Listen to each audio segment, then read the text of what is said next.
map the crap out of it. You know? Let's drive this bus, baby. We're not playing around anymore. In 12-point font. Yeah, in 12-point font, too. It's going to be a lot. It's going to be dense, man. It's going to be thick. C. Reed's, yeah, trying to set up an IMAX in his house. All right, well, we're going to need a build team, obviously. So, C. Reed, you're in charge of the construction. I'd start working. Yeah, let's do a test run in your house right now. Try the 7 stories there, and then you can try it in Congress. You know, work the kinks out, and then we'll just go launch one in Congress. All right. Yeah. So Luna. So the Rubo said that was going to be happening tomorrow, and that is going to be very fun.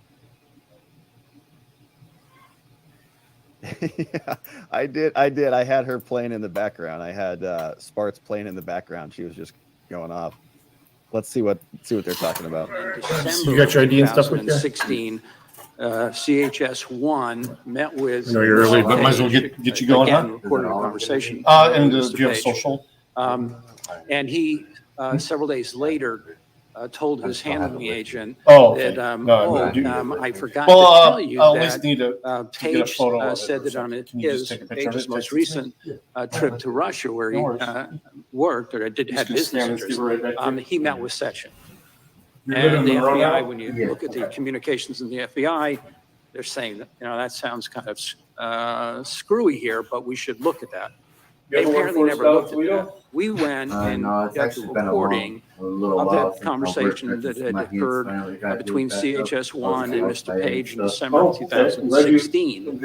And Page never said that he had met with Section on his most recent visit. Mr. Chairman, the overruns. I appreciate the fact to give him a chance to You're definitely going to get asked your question. It'll be the Republicans will be squeezed. I think the gentlelady's time has expired. We'll now go to the gentlelady from. I appreciate your answer, Mr. Durham. I think we understand where you're headed. The gentlelady from Missouri is recognized for 5 minutes. Thank you. St. Louis and I are here today to set the record straight about this political investigation conducted on behalf of the twice impeached, twice indicted former white supremacist in chief, Donald Trump. From the start, this entire investigation has been an attempt to undermine the findings of the Mueller investigation former and white distract the supremacist people in of this chief. country from Donald Trump's corruption.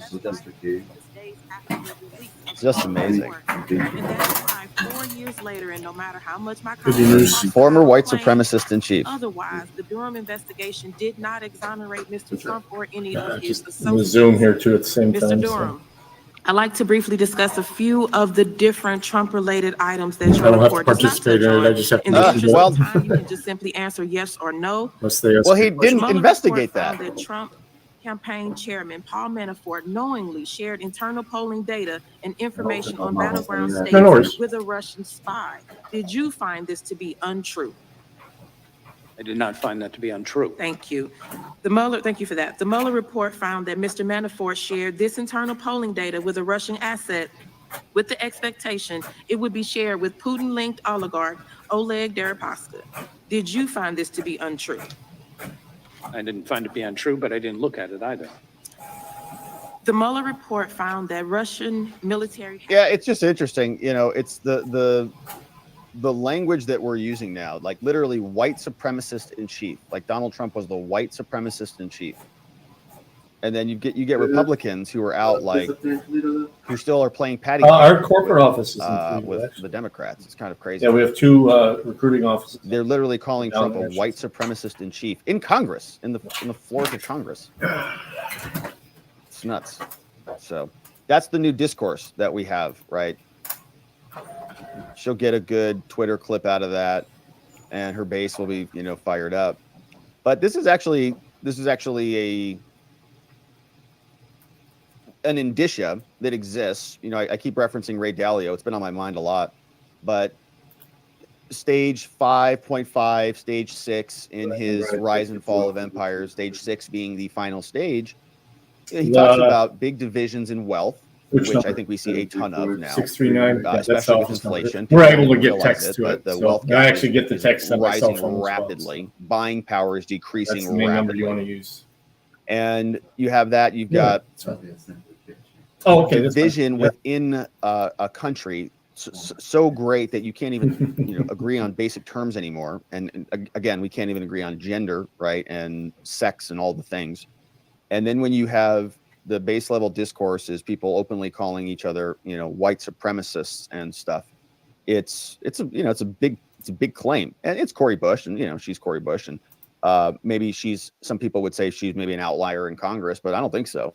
I mean, I think this is kind of standard vernacular here. So if Trump does win the primary, right, that is just this is all we're going to hear from this side. And then I'm presuming the right, I don't know what the right's going to call Joe Biden, but it will be something that is beyond repair. In other words, he's a there's I think evidence of that, and maybe the left would argue there's evidence for Trump. I don't know, but both sides have come to the point where I don't think there's any real coming together again. The idea of unity is just gone, and that makes it very hard to bring a country together.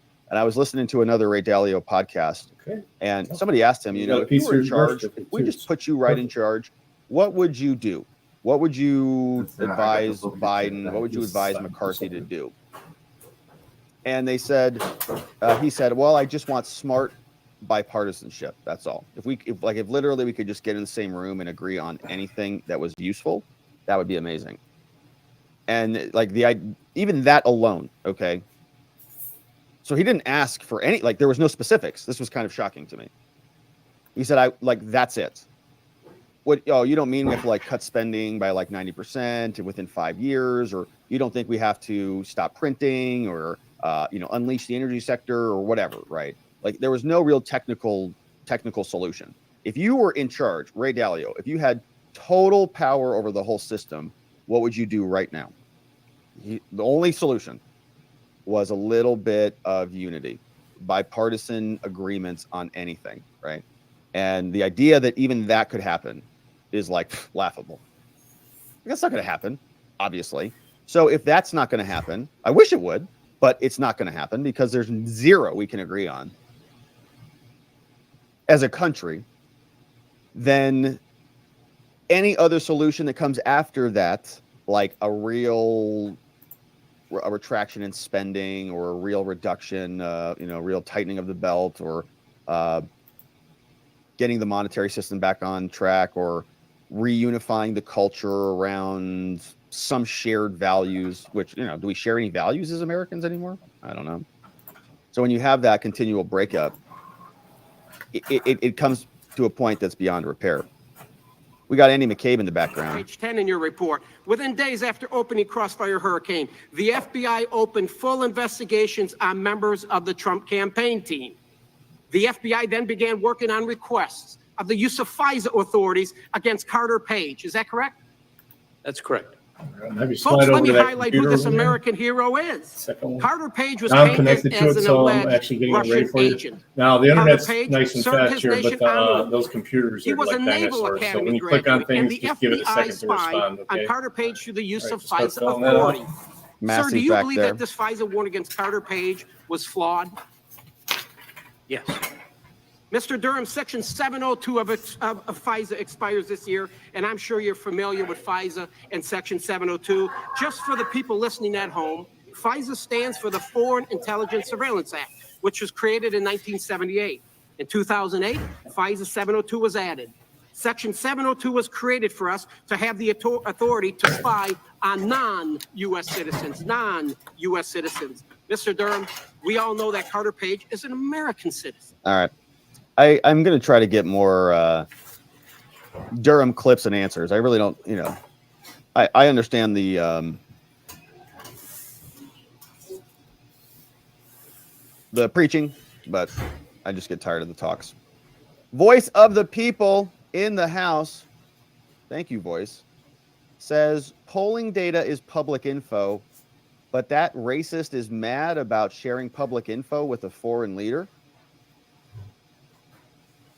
She does seem like she might have some racist tendencies, doesn't she? Yeah, I mean, I think if you think everybody who disagrees with you is a white supremacist, well, I guess that criticism could cross demographics, because remember, We also now have multiracial whiteness. Did you remember that? What shift were you This is interested not in? something I'm making up. There's actually multiracial whiteness. I think we've talked about it before, but you can just look it up. Multi-race whiteness. Thank you. Multiracial, Morning. multiracial Morning. whiteness. Or and afternoon, I Trump. guess. It's a Morning. big problem Jordan. right now Jordan. out Jordan, there. welcome. So Wouldn't have a for seat. all of You can have a seat, our please. I'm sorry? people of color, non-white viewers out there, you might Oh, the first still- shift is they're 10-hour shifts. Gosh, you might still First be shift goes from 5 impacted by a.m. to multiracial 3:30. whiteness, according to Second shift goes NPR. from 3:30 p.m. to 2 Yeah. a.m. So the chairman of the Proud Boys, right? He So 4 days a identified week, as these are 10-hour Afro-Cuban, shifts. but obviously he's still a white supremacist. Whatever. So this I mean, I person want you to who's work a where you're gonna professor be at able to make it every day, NYU, so. she's a professor called Christina Beltran. From here? Social Okay, now the cultural work building is analysis. over. She uses the term Telegraph. multiracial whiteness to explain why some groups who are Okay. disdained by white supremacists Morning or afternoon. Did you embrace bring your ID white and power stuff? movements, and now she joins us to explain. What do you mean by multiracial whiteness, Beltran? Then she gives Can us you a just get a whole picture of it explanation and on it. or take a picture? Do you have one at home? Oh, yeah. Okay, just take a picture and Yeah, text so it to me. people of other races and ethnicities benefit from white privilege by supporting it. I don't. No, I understand. You don't want to waste your We time. can't get into this here. This is Three. New York University All right, thank you. and NPR Hi. people having a conversation. So it's basically a foreign language to going, many man? of us. But you get the point. Watch your head, okay? This building is Very 150 years old. Very interesting. People thing didn't used to happening. be as tall as they are these days. So that came over from Voice of the People. All right. And yeah, I mean, back up to the regular Swallowed wrong? point on this. Have you have a seat at the Polling right data table is here. I'm public. going to start collecting you guys' IDs. And stuff. so she's mad about sharing it with a foreign leader. Yeah, I mean, it was kind of a strange question. And did you notice how How he you doing? said that is not What's your name again? untrue? That's- You know, it's like a double negative for kind of showing a up. thing. It's a weird way to answer questions, but a lot of it's just gimmicky stuff. So we'll try to hit the highlights on Yeah, it just send me a today when we get into it. either that or a birth certificate. I don't care either one. We got Daisy Girl Williams here. Yeah, they're still using the word MAGA wrong. Rob, are you even allowed to talk about the dangers of communism and how dangerously close to it we actually are? The base Yeah. rate for first shift is Yeah, I don't think there's any reason why I can't, Second shift has $1 differential. unless you know something I don't As of know. Next Monday, they're implementing a. Are they trying to bonus as well. take me out $1 an hour extra. or something? I don't know. So it's 15 an hour? Communist cabal? Depending on. I don't think there's any prohibitions against Is that what you're interested in? talking about Second communism. I guess if you're Well, asking I about the would've platforms or anything like that, But I think make we're more clear. doing what I do now. Okay. Well, did you? But you know, like there are Like I said, certain I don't wanna YouTube waste your time. Yeah, I'm probably gonna against- back out. Okay. like you can't yeah, castigate I entire appreciate groups that. of If things people change, as just give me a like call. subhuman Right now, beings this like is that. it for Monroe. This. And you know, you still can't busy. make violent threats like Right. we And need it's to a purge, general labor you know, and position stuff like to start, that. Like you but, can't, you know, you can't I mean, talk there like are that in general. places- But I think that's just a general rule. It's not just about communists. It's just about, you know, Everybody people in starts at general. 14. I don't know. Okay. But certainly, I mean, you could say that communists are a political faction in America that want to seize total control, and that this is a war against communism, right? It's a political war against communism. I think that's all Okay. Well, that's- true.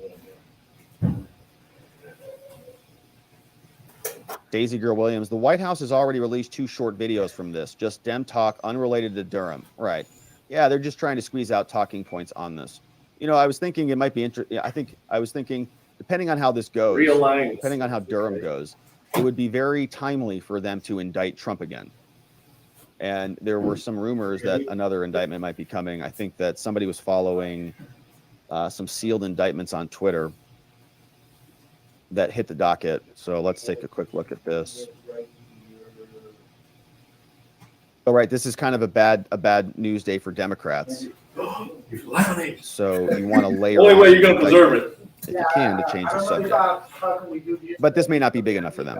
A lot of this is kind of old news. It's like Hillary stuff, and the FBI is like, we already fixed everything, and so they don't really see it probably as a big threat, and they're going to get a lot of their talking points out of it anyways. I was trying to see. Yeah, I follow somebody I can't remember who it is, who said that there may be some sealed indictments landing in other dockets elsewhere around. DC, I believe in DC, and maybe another indictment in Yeah, Florida. with that, just a second. Not for Trump, but for somebody related to Trump. Has to have an upper, this is a good example. This is what we always reset it to if we have to reset it for you. It has uppercase, lowercase, a number, and a symbol. Robert Edgeman says, go look up the definition of useful idiot. Because it has your personal information in there. As far as Hopefully, Username, I should use the first and last name. hopefully that's it. We have, reference you can use whatever you want. I'll Make look sure it it's up. just something you're going to remember.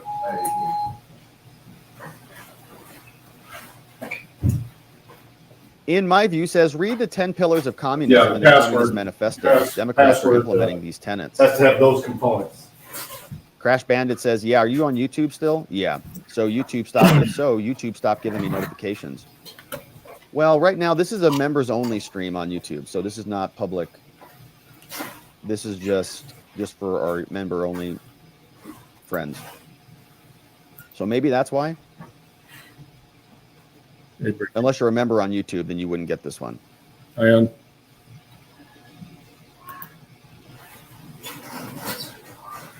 Jumpin' Jeff's here. Souson's in the house.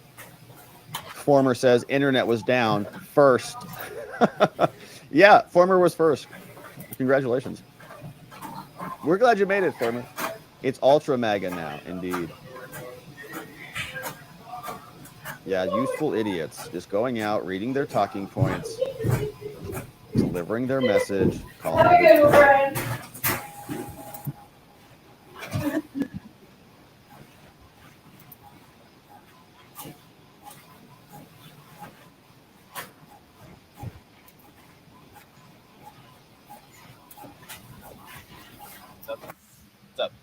Just doing a quick check. Suspicious vehicle in the area, so we wanted to come check it out, man. Okay. That's good. Anything for me? I'm good, man.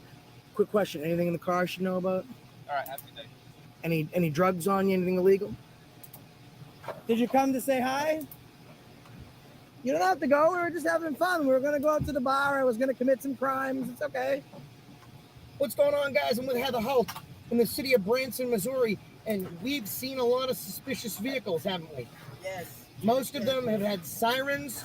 They've had people in silly costumes inside. Lights, everything. And it was parked in a bank.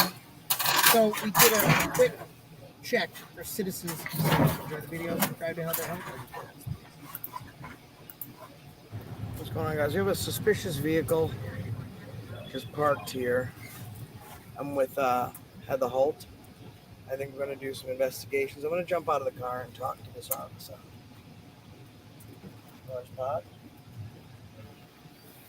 I may have one sanitation position here at this building. Started somebody on Monday, and he's had some family issues this week, and it's not a good time for us not to have somebody here. Just doing a quick check. It's a possibility. Suspicious If vehicle in any the of you area, guys so are you wanted to interested. come check it out, man. Okay. That's good. Anything for me? I'm good, man. Quick question. Anything in the car I should know about? All right. Have a good day. Any drugs on you? Anything illegal? Yeah, don't worry about the resume. Just the address info. Just gonna call it in there.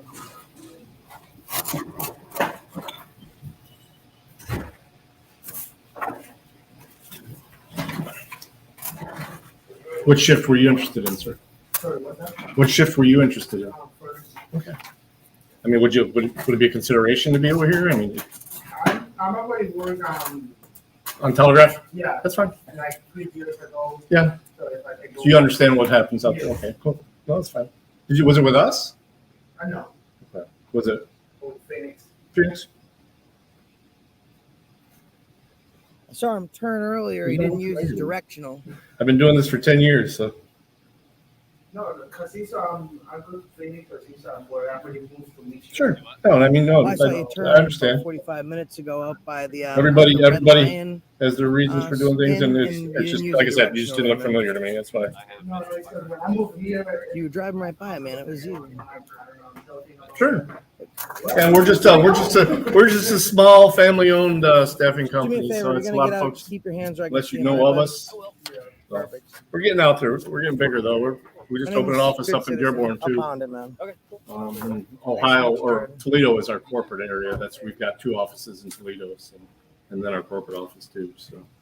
You go, gotta keep it rolling, man. Do what? Gotta keep it rolling. It saves lives, right? Body cam.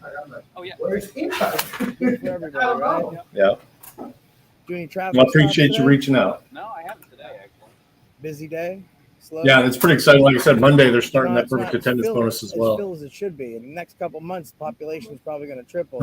Lloyd, yes. Indian population. I was just about to send the conversation to. I'll go over it real quick. Somewhere And we'll, around 9 do that. million, I think, visitors. Once again, it's his wife. He's saying, but Yeah.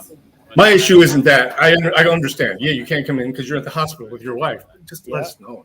That's what I told him. I was like, I completely understand that. I was like, and you have to realize that we have things that need to See, I be know done the here. cops tend to be a little bit And better in all you have to do tourist is let me know. I places said, because I your mean, main if, export is you know, tourism. So you have a little bit more. exactly. Well, I've told him. I said, take this week. I said, but I said, when you return, you may be on Telegraph. I said, because I got to find somebody to. They didn't behave very well. He seems understanding about it. It just, and he loved the work. It just, Yeah, no, they didn't it just, behave. I think he's just, I mean, it went so well that first day, and then just to not That's right be over showing the up line. anymore. It's like, That's damn. right by Mount View. Yeah, no, I get that, and I told him that. I was like, dude, that isn't the point. The point, I completely understand that. Take care of your family, but just You got let some your backup employer coming know. in just in case? Yeah, or just Go text. hang That's out all with that I the ask. Are we doing anything good? We go hang out, see some sights. Have you been on the Branson Costa? And that's why I prefer that they text. I have a record. I can see when they text. Been on it? You get a voicemail. Yeah. You can't understand them That half the thing's a great time. It's time. like, man, especially if you're sick, you're already talking weird because you're sick. Like, I can't even understand what you're saying. Just text me. Wait, I know who it is. I've heard a lot of good things about it, but I've never. And then I have a record. Yeah, it I was could fun. copy that, put it I right didn't into your slow record, down, and I was like, sped. okay, It was cool. my one time I could speed without getting in trouble. Does it have like a brake on it? It does, yeah. Folks, a lot of times too, it's because it's a regular What's going on, office man? How we number. doing? They don't think they can text it. But, well, no, Oh, actually thanks. you Yeah, a lot can. of You have it set Americana. up to where you can, and then not only do I get it on my computer, Yeah, but get it on my die, phone and as then well the when you Liberty text. token, and the No matter where I'm at, I know I bodies can in the communicate back. with you through this There phone. you go. A lot of good work, man. This guy did Find some it? killer work. You're gonna have to do it a few times. It's okay, Yeah, I man. I'm gotta not finish sweating the you boat. about it. Details. So there's this new art Mhm. software that my artist has, and he was like, Okay. "Listen, I'm gonna come up with some ideas. I'm gonna put on a 3D template and see if you like it." Yeah, once you get it, write it down though, because like I said, almost about quite a few of the papers that you're gonna go through is gonna ask you that. So make And sure he you did. have. He did a great job. I was very, very surprised. All right. While you're waiting for the computer, I'm gonna have you work on See, I some had him paperwork. touch me Okay. once, and I haven't let anyone touch it. This one's old. But They all look good. We the people I've always wanted. Here you go. And then, Just front and back on these now. Okay. This is an acknowledgement, authorization for us to run it back. I've looked at like getting it on my Required for this position, but we do gotta require do it, man. The join or die, yeah. Yeah. Love that one. Or the live free or die. Live free or die is seldom. There's some rules you sign off on. I really like And then you're also signing off on. Yeah, I gotta finish Giving like us the sales permission and to do everything in it. the back. And I just, it's, it's a roadmap where our country's Not required to get Like, hired, listen, but like, of course, like you anyone else. know, and a lot of people are like, oh, what you do, you must hate the cops. I don't hate cops. I think like I'm not like the all cops are bad guys. You'll just go at the top. Police are essential, right? Like if we go by the whole anarchist thing, In the last page. everything's gonna burn. There's gonna be, we should have rule of law, right? But we need to make sure that And we then I'll give you a hold them accountable the same as when they're enforcing how they hold us accountable. So that's Did I give you your ID back and find a stuff? place in the middle. Yeah, That's okay, why good. like I haven't yelled or screamed. Some people like to do that. I like to be funny sometimes. Like the cops in Charleston the other day, I patted them down. I was like, he played along. He was really nice. Yeah, the dispatcher was a real jerk, but he played along, and I did a little pat down for citizen safety. They behaved. Did he call you in for backup just in case? He went through what was going on, just checking out. All good, no worries. Yeah, no, it's cool. We just came to make sure, a suspicious vehicle. I don't know, someone could have taken a Branson police vehicle and hijacked it. What do I know? I came here, and for officer safety, I made sure he's. That would be, and that did happen, and you caught him. That would be a pretty cool story. I got a police impersonator once. I got a police impersonator once. It was in Massachusetts, and he pulled out a badge, and it was a bogus badge, and he had like a light package and everything. I caught him, and then who else did we get? I arrested a U.S. Marshal. You know that? I can't say I've done that. Yeah, I've done that. That would be something if someone did grab a car. I'm sure it's happened. He didn't steal a car. He had his own. He was one of those guys that was like, I think he was a volunteer fireman, right? And he had one of those honorary badges. and he was just going around and flipping it real quick. And I was like, "What are the chances?" Oh, sorry. You never know anymore. I have 100. We're gonna skip this. You don't even have to go into that. Yeah, through. sorry. I was able to verify Trying to save that you he from wasn't having a to cop. waste some And, time here. he'd been Here too. There were reports of someone in the area Boom. There stopping you go. vehicles, but they never got a plate. So after That's one of the reasons I'm video, so I can help you at that skip the point, parts I that you figured really out don't what need it was. to do in the first round. We'll take any help we can get. That's dangerous, Matt? man. Like it's, there's cops do a good job, and then some cops do a bad job. My job is just to figure out which ones are doing which. That's all. Nothing wrong with that at all. I can't say I oppose that at all. I appreciate it more than you know. Yes, you guys are really nice. This situation usually goes the other way. Oh, real well, it's quick. not. I'll There's come no up 12 hours and available I do the here. same thing. I'll take a picture of the screen. Just in general, and I'll for all the be really places that nice. we I'll do never raise place. my voice. I'll never be rude. Said in Monroe right now, it's just Spectrum. But 9 times out of 10, they get out of the car and they want. But we want to know what your and they get some availability people is to in the general. vehicle, and I'm just like, take me to jail, man. In case I'm something gonna comes get up, out, we the think case you'd be a is good gonna- the fit case for. is gonna That be it's a dropped, better the best opportunity interest of for you. We justice, and then always let you're our gonna look like employees an know. asshole. There's not a thing illegal. Perfectly fine what you're doing. There's That's no great. third. Listen, I was telling There's him, only 2 shifts. It's two he 10-hour should shifts. The never first have shift to is work 5:30 to harder. 3:30, and then the second shift is 3:30 p.m. to 2 a.m. But so here's what I want you guys to do. I'm not going to do it to you because you're really nice. I know there's probably some other guys in the shift. You guys look like you have a good sense of humor. When you're walking by one of the other guys, be like, Officer Edie, Connecticut, brother, thank listen, you. I don't want you to get hemmed up. You dropped your pocket. Commit to it. Point to the ground. Look, say you dropped your pocket. They will look. 100%. I've never had it's specifically police because they're on duty. You know what I mean? Like they're always looking like they're investigating all the time. So their brain's in investigation mode. They don't even stop for a second to think That's a good point. Yeah, that's good point. You know? So, No. I'll try that one. So. Try it out. Listen, my name's Josh. Nice to meet you, man. Thanks for your hard work. Good to I meet you, appreciate Josh. it. Is Edie, did I pronounce it You right? said it right. All right, Most perfect. people don't. Yeah, I usually get called Eddie. So. Eddie. Well, yeah, I feel like there'd be 2 D's in there, so. I appreciate that. So. The only time I want to see double D's is at the beach, right? Amen. Sun's out, guns out. Got it, man.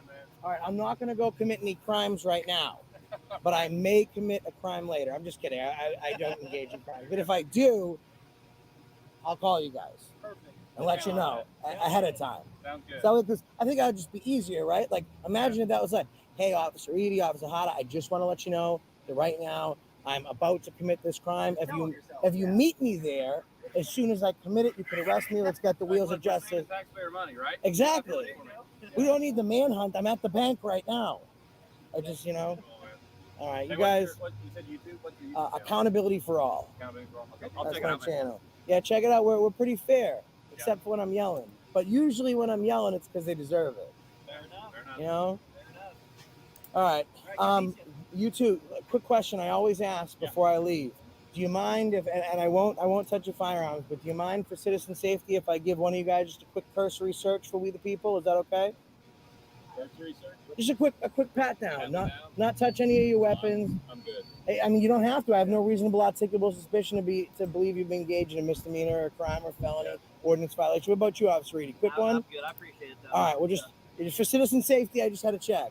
I appreciate All right. it. All right. Take it easy. Take care. What's it? Oh, he's joining the party. Did you come to say hi? You don't have to go. We were just having fun. We were going to go out to the bar. I was going to commit some crimes. It's okay. All right, guys. Catch you next one. That's the reason I stopped you today. Hey, it's Tucker Carlson. This spring, word began to circulate in Washington that the House Oversight Committee, under its new chairman, Congressman Jamie Comer, had discovered criminal behavior after reviewing thousands of pages of the Biden family's bank records. Now, publicly, to the extent they responded at all, the White House dismissed the investigation as, of course, politically motivated. In any case, irrelevant. Hunter Biden was an adult, so his business dealings had nothing at all to do with his father, in this case, the President of the United States. But in private, everybody understood it wasn't quite that simple. There has long been overwhelming evidence that Joe and Hunter Biden's financial lives are not separate at all, but deeply intertwined. On Hunter Biden's laptop, there's a suggestion that the two of them even at one point shared a bank account. And of course, Hunter Biden wrote himself that he kicked back cash from his foreign business deals to his father. He wrote that bitterly. Okay.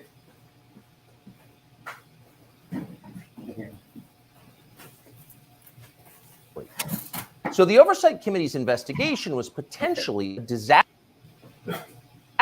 for the White House, a scandal, possibly even the prelude to criminal charges.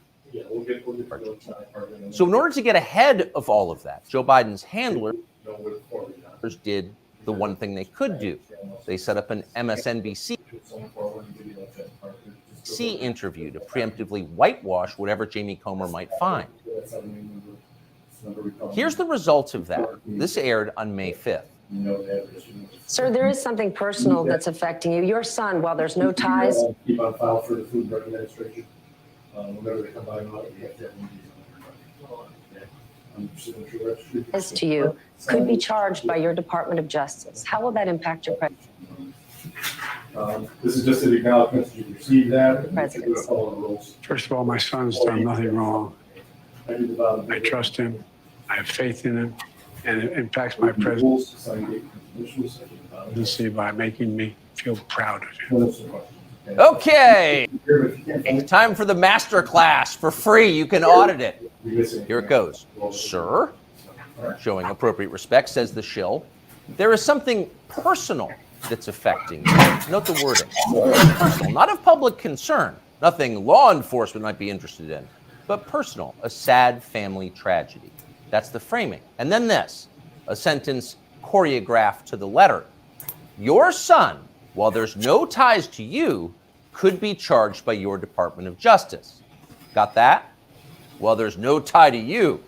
So the answer is, in fact, in the question. Whatever Hunter Biden goes down for, and we know he is going to be charged because MSNBC said so, but when that happens, that's Hunter's problem. It's got nothing to do with Joe Biden. Rest easy, America.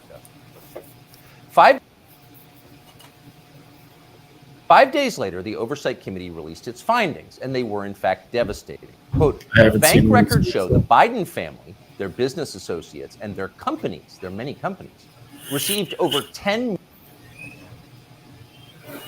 million from foreign nationals and their related companies, the committee wrote.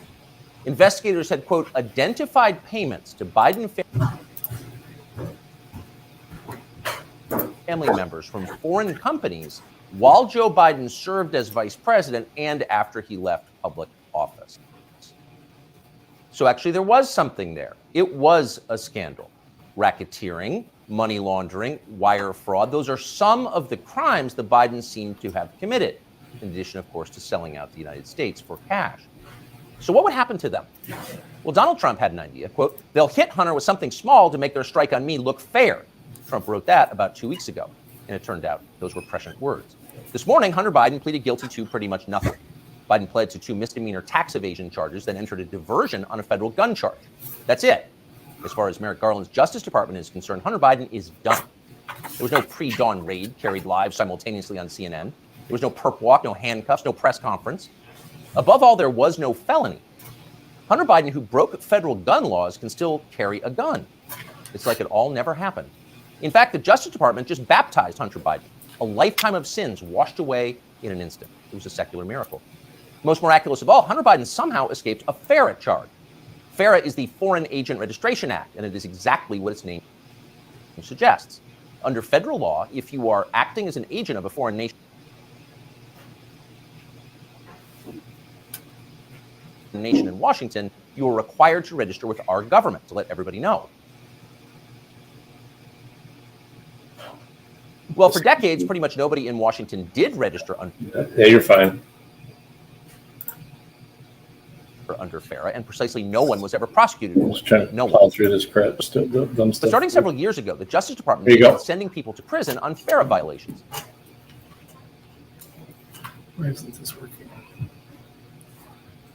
The official explanation was, we're cracking down on foreign influence in Washington.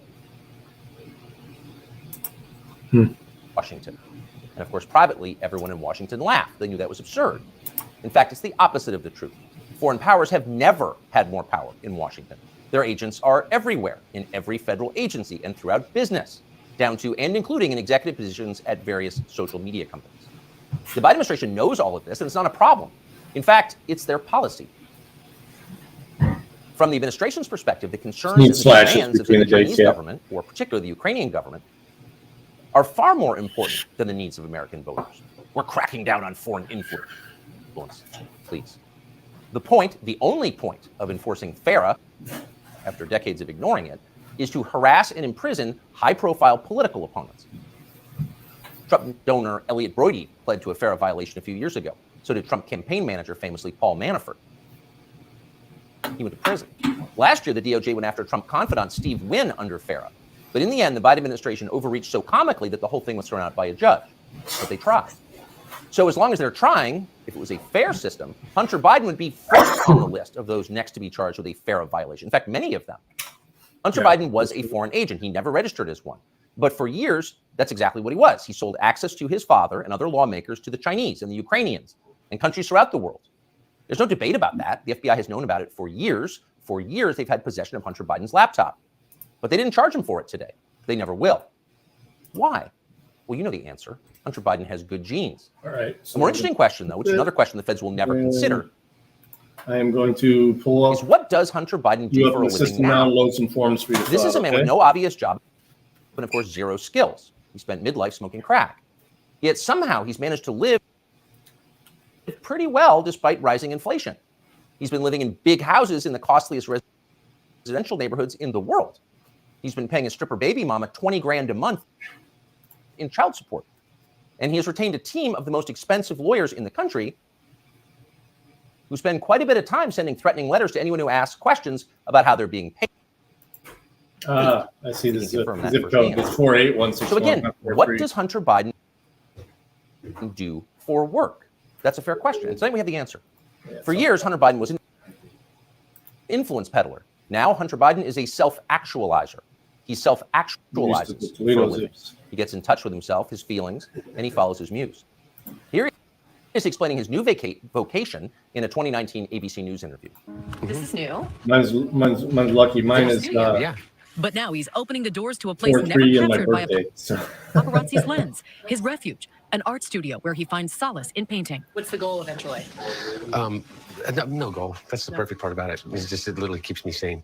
His refuge, far from the paparazzi's lens. In other words, we're not the paparazzi, we're ABC News. What's the goal of this? Your refuge. There's no goal, he says, grinning with those fake teeth. It just keeps me sane. But actually, there was a goal. And if you didn't know what a virtuous person Hunter Biden was, you might think it looked a lot like money laundering.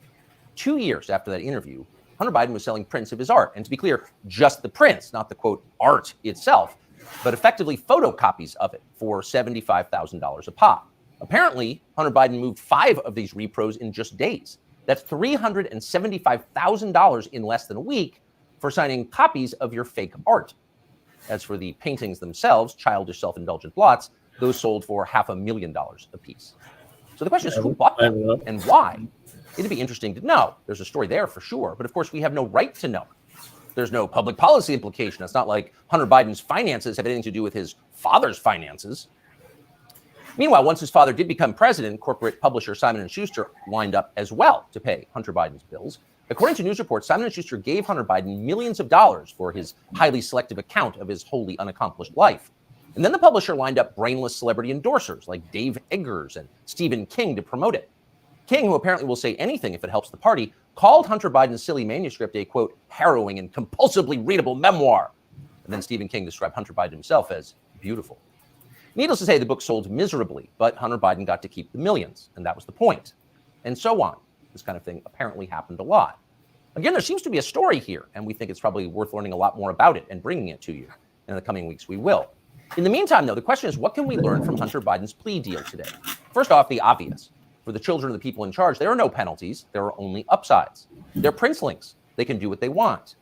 You are not. Therefore, you can't. You don't get any ideas about cheating on your taxes or violating federal gun laws unless you want to celebrate next year's Father's Day through the glass in the visitor's room. The rules definitely apply to you, including rules you don't yet know exist.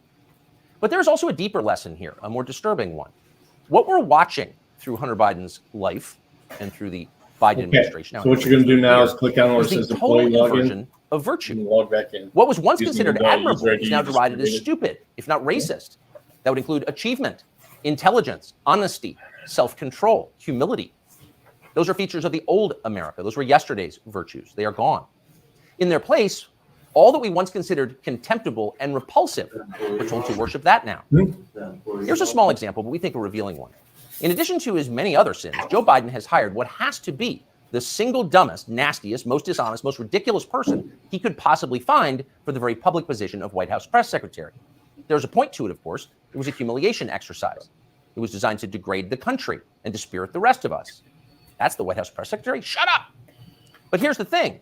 The White House press secretary herself has no idea why she's in the job. She thinks she's amazing. Here she is in a clip we just saw. A year in this role, there's been a couple of things that has made me incredibly proud. Many things that made me incredibly proud to be at that podium during this historic moment. Again, this is a historic administration. I'm a historic figure, and I certainly walk in history every day. I'm a historic figure? Imagine saying that. I'm a historic figure, but she does. And she says it in a burst of sincere self-congratulation, marked by her signature bad grammar. Illiterate, but proud. Of course she's proud. Karine Jean-Pierre is now a historic figure, just like Hunter Biden is now an important artist. It makes you feel stupid for going to work. Younger people say the news is full of lies. Kennedy's motorcade. 239 people cell death of Jeffrey Epstein. Yeah, for real. I'm gonna get more of those. I like those chargers. Dude, it's only worth it if we can get it for 20. Come on, guys.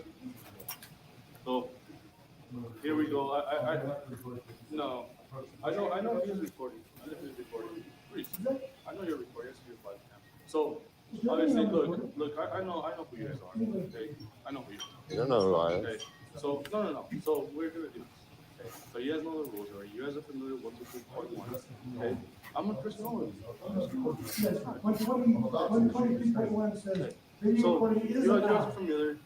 Okay, now click on where it says e-documents. So with the permission of the presiding judge.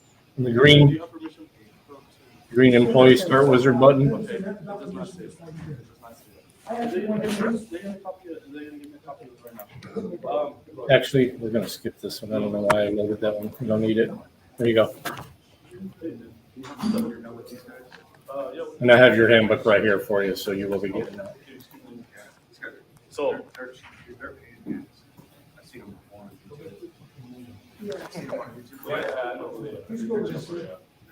Ticket 683 to civil window 3. I don't understand the work that you go through to keep us safe and protected. So that being said, Ticket 683 to civil window 3. Violation of 122.1. Okay, and I will call 911. Okay, and you guys can be. Ticket 683 to civil window 3. So I'm not talking to you. Come here, talk to me for a second. So that's my director right there. But James doesn't look blue. TC's playing games with him.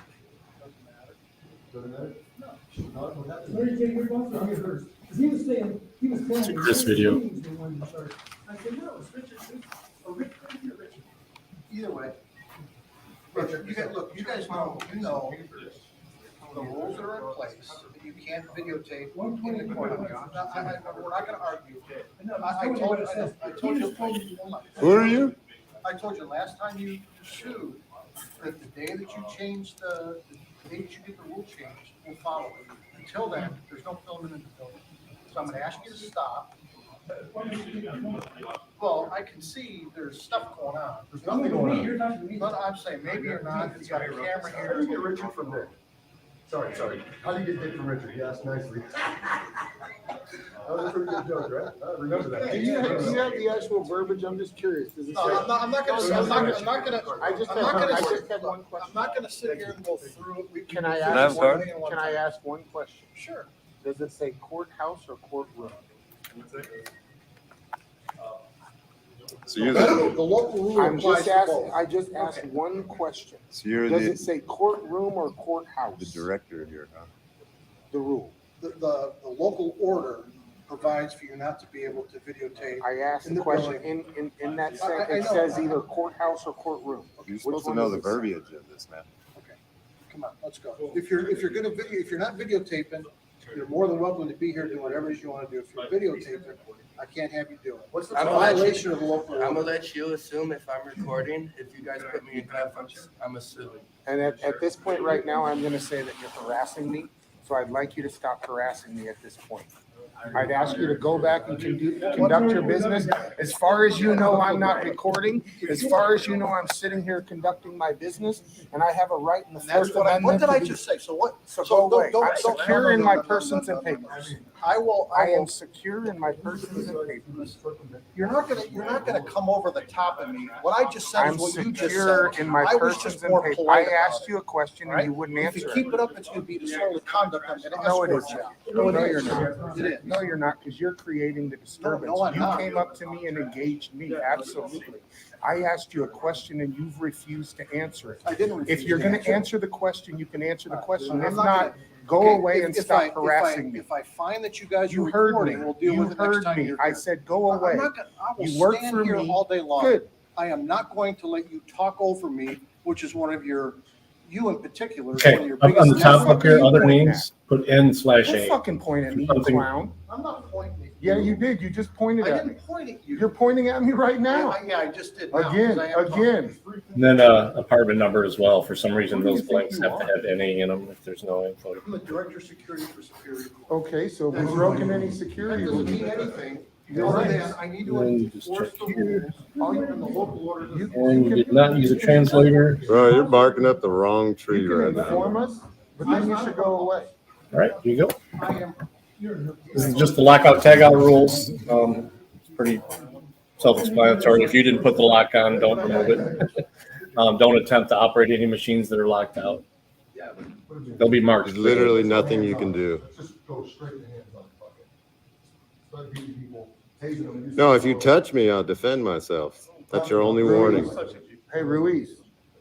You know my voice? Put your hands out of I your know pockets, exactly lower what your I shoulders. Good. Fact, it's cold. Because you need to calm I down. like you. This guy needs to calm down. Then you should know that I know that. I know you now. I know you. Then let me educate you guys on what the rules are here. We are allowed to record in here. Do you want to be educated on what the rules are?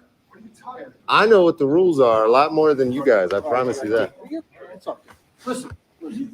I don't want to give anybody a hassle. I You really already don't, threatened us right? with trespassing and disorderly. Hold on. Can I talk? Can I talk real quick, please? Yep, that was it. This is his new page.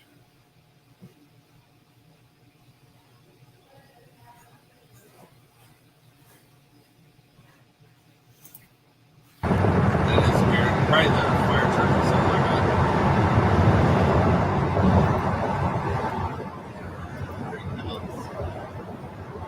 Oh shit. Lock the doors. This is gonna be interesting.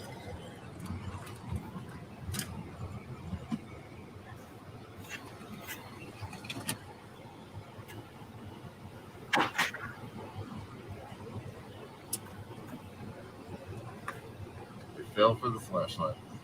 Yep, again.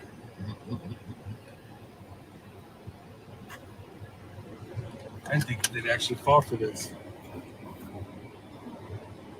That's right. Got a cop over by. Yeah? No? Do you need help? Yeah, do you need help? Do you need help? I'm asking you if you need help. I'm the one asking the questions here. Do you need help? What's your name and your badge number? 1164 is my badge number. What's your name? That's what I'm. What's your name? You pulled the car over. What's your fucking name? I'm just making sure you're okay. I don't care. I'm asking the questions here. What's your name? I'm asking the questions here. Give me your That's it? name. It's your policy. You're a supervisor. Give me your name. Go fuck yourself. What's your name? Huh?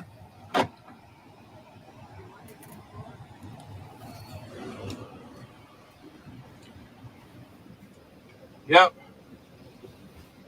We're done here. Bye. Move away so you don't get your foot run over. We're done.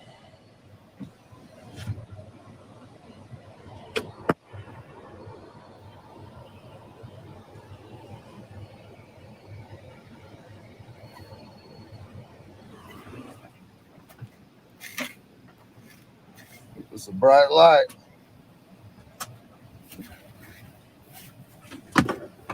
So what'd you pull me over for? You got a legit reason to hold me here? Check then we're done. welfare? Well, I'm trying to make sure I don't run your partner over. She's awfully close to getting herself fucking hurt. I'm gonna get out, dude. All right, so yeah, get out then.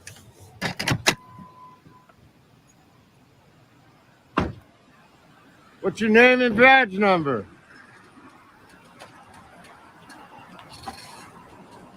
Fucking idiot. This is the supervisor, 15489. Fucking cunt.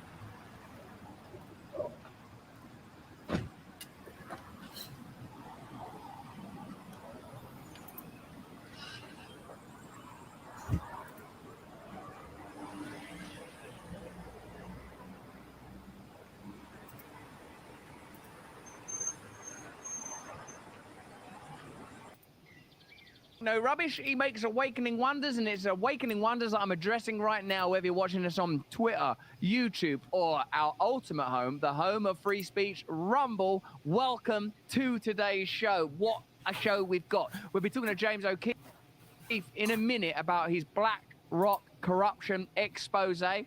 I think he was just on Crowder. We've just got him. We've wrangled him over from Crowder. Well, I think he agreed to come on ours first. Did he? Yeah, I think so. They've been the very fact that we can share content. What an extraordinary world we're living in. The bidding war for JFK, not JFK, that's going to be expensive. RFK, who's funding that debate? RFK versus Hortez is skyrocketing. It's into the millions, and I can exclusively announce we are going to put £10 into that fund. £10. Let's get that debate happening. that should do it. That should do it. Hortez debating RFK on vaccine efficacy. We are still on YouTube. Later on, we're going to be talking to Dr. Mark Hyman. He's going to help us to expose the medical industrial complex. You name it these days, they've got an industrial complex. There's the censorship industrial complex. Yeah. On tomorrow, In fact, I'm going to be talking to Can I help you? Schellenberger and Taibbi, those couple of Hello? charlatans. I'll be talking to them about censorship, and we'll be broadcasting that soon Hello? exclusively on Can I help Rumble. you? Our main story that we're focusing on, and that you're going to need to click Rumble in the link if you're watching us on YouTube to see us get deep with this particular subject, is the BlackRock revelatory video. Now, of course, James O'Keefe, he's famous for could you his come reports in Oklahoma. today at 3 He's or famous tomorrow for his at 1 expose p.m.? of a former farmer worker, in particular a Pfizer worker's Perfect. revelation. You know where the You office stuff we is? can't talk about on YouTube.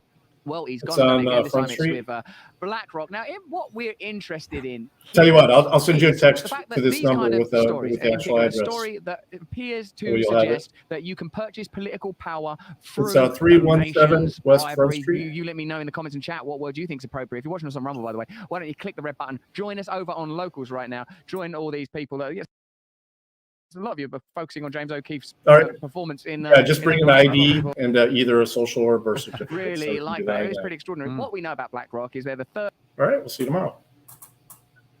largest economic entity in the world. We bought you a fantastic story about how they've done a deal with Ukraine to rebuild Ukraine after the war, setting up corporate contracts, construction contracts. We know that BlackRock is an extraordinarily powerful entity. So these allegations that BlackRock engage in the potentially bribery and bias, acquiring biases from, shall we say, participants in the political game is potentially groundbreaking. One of the things we wanted to point out that the individual subject, the guy that's It's me. The recipient of the sting there, the person who's made these revelations, he's not really important. Do you agree with me? Because haven't you just always known that? Isn't it a little bit like the Epstein story? Even though you're astonished to learn that all these powerful figures apparently have relationships with Epstein and being on his chest and being on his list and have had all these chats and accepted his money and have lobbied for him to donate to their campaign funds, including the woman that was criticizing dear Taibbi and Schellenberger. It's a confirmation of what we already suspect is true. Powerful economic entities bypass democratic process in order to pursue their agenda. Let me know if it's simply a confirmation of what you know to be true. Nevertheless, let's have a look. Me and Gareth Roy here, my on-screen assistant, will be breaking down this story and analysing the true power of BlackRock and the veracity of these claims. Also, will you see this? Let me know in the chat if you think you're going to see this story on CNN. Let me know if you think you're going to see this story on MSNBC. Why don't they they cover these stories. Do you think BlackRock might own some shares in Comcast? So this is the Maybe? new Do you federal think that's a forum. possibility? Do you have Let's any a look at dependents the that you video claim? that's causing all these No, just you? trending Okay, then it's pretty simple. the You just contretemps check. right now. Let's have a look. And All these financial institutions. you don't have to do anything. It automatically is going to be counting you. A ton of money, and then you can start. Here. The rest of it's just a worksheet. It does absolutely nothing. I don't even know why it's attached to the How old form. was he? 19, All 20? right. Now the state is a bit different, and I'll go over that. You don't have to put your license in there. We're going to tell them no, that you're new employee because that's none of their business. He's like somebody who accidentally whistles when they talk. Right. He's about the age of bad graphics Jack. For you. Yeah, those people that when they talk go, shh, does that? You know what BlackRock? They've got a gap in the teeth. BlackRock, they're corporate, giving a lot of money to the politicians. You're in Okay, where they say pending review, it just means I have to do my portion of the form. Good? All right, slide back over that gray table there, and we'll get you started on the paperwork. You can tell he's young, because that's the sort of thing you say when hey, guess what, man? Thanksgiving is a celebration of stealing the country from the native people. BlackRock, they're the bad guys in all of us. And you know he's talking to a woman, the lady operating this stick woman. So he's blatantly trying to impress her with language like that. BlackRock, I pull all the strings back there. I actually am establishing some deals right now with Zelensky. Oh, he's on the phone now. Hold on, there's a problem with the line. Oh no, that is him. Yeah, you get the idea. Yeah. Do you have a look? So and who's that? The hedge funds, BlackRock, the banks, these guys want campaign financing. Yep, you can buy your candidates. Obviously, we have the system in place. First, there's the Senate source. These guys are rich. You got 10 grand, you can buy something. I'll give you 500K. He's a little braggart, isn't he? I don't want to focus on the lad because he's just some lad. He's just working in recruitment, isn't he? He's not actually the leader of BlackRock. It's not Larry Fink. It's not Larry Fink out there. Larry Fink will keep his mouth shut. course I imagine he knows what he's doing. Yeah, he's Dear not old Larry Fink. What happened, I suppose, Oh, and no, let me know Chris. in the comments in the chat. Join us on Rumble, press the red button. Is that BlackRock will deny the credibility of the story, say that they're not really associated with him. They'll become a tribalized debate and argument, and the mainstream media won't report on it. That's primarily what will happen. And those of us that have long suspected that politicians can be acquired through money will continue to believe that, and people that sort of just want things to basically stay the same won't bother to interrogate the subject. Together, BlackRock and Vanguard own 18% of Fox News. Perhaps that's why it's not getting covered. 16% of CBS, 13% of Comcast, which owns NBC, MSNBC, and CNBC. So the very fact that those three entities are owned by one conglomeration is interesting, isn't it? And the Sky Media Group, that's in our country. 12% of CNN, 12% of Disney. That's a considerable amount of media influence. Is that too much? When we talk about duopolies in politics and big tech, when we talk about monopolies, when we talk about Driver's globalism, license. do you imagine that this is a contributory factor? Are you surprised by these revelations? And let us know what your questions are for James O'Keefe. He'll be turning up here. He's probably warming up his voice even now, gargling Just salt stole your water, heart. getting ready to bang out some show tunes for us. What do you want to? Have you got something to say about all of this, Gareth? Is this? It gets really interesting when he Oh, starts talking about the war in Ukraine as well. Oh, he's going to talk about the war in Ukraine now, because that you know, there's one thing turning a profit from a little bit of corruption and buying domestic politicians. I think most of us assume that's the case already. We're weary with their corruption. Jinx. But if wars are being created, provoked, prolonged in order to generate profit, is that a big story? Should we care? Have you lost the ability to care? Do you care? Corporation tax. Yeah. Identity to be done. Does like everybody do that? Does BlackRock do that? It doesn't matter who wins. You're still getting. They're my pocket. I'm in charge of the government, actually. I'm in control of this. See these chopsticks of mine? I use that to control government. He's gone a bit carried You away. haven't got a pocket. Where's that? Is that even a pocket? Who has got a pocket? The journalists you're talking to. Everything is being recorded. Oh, I do feel sorry for that, because he's just presumably a normal sort of low-level drone worker recruiting for BlackRock. This is not the epicenter of global corruption here. It's just one of the many denizens of a habitat of pure corruption that all of us know exists by now. Absolutely. Yeah, he's reporting on the culture, not about his just singular behaviour. Yeah, he's a little bit like Hortez. Is that his name, the fella that won't debate RFK, even after he's not heard about my 10 quid yet? That's not what's important. What's important is a culture of censorship, a culture of surveillance, a culture of smearing dissenters. That's what's significant. You can't target individuals. What's the point? Is that we're talking about systemic change here. It's good for business. You know, right? I'll give an example. Russia blows up Ukraine's grain silos.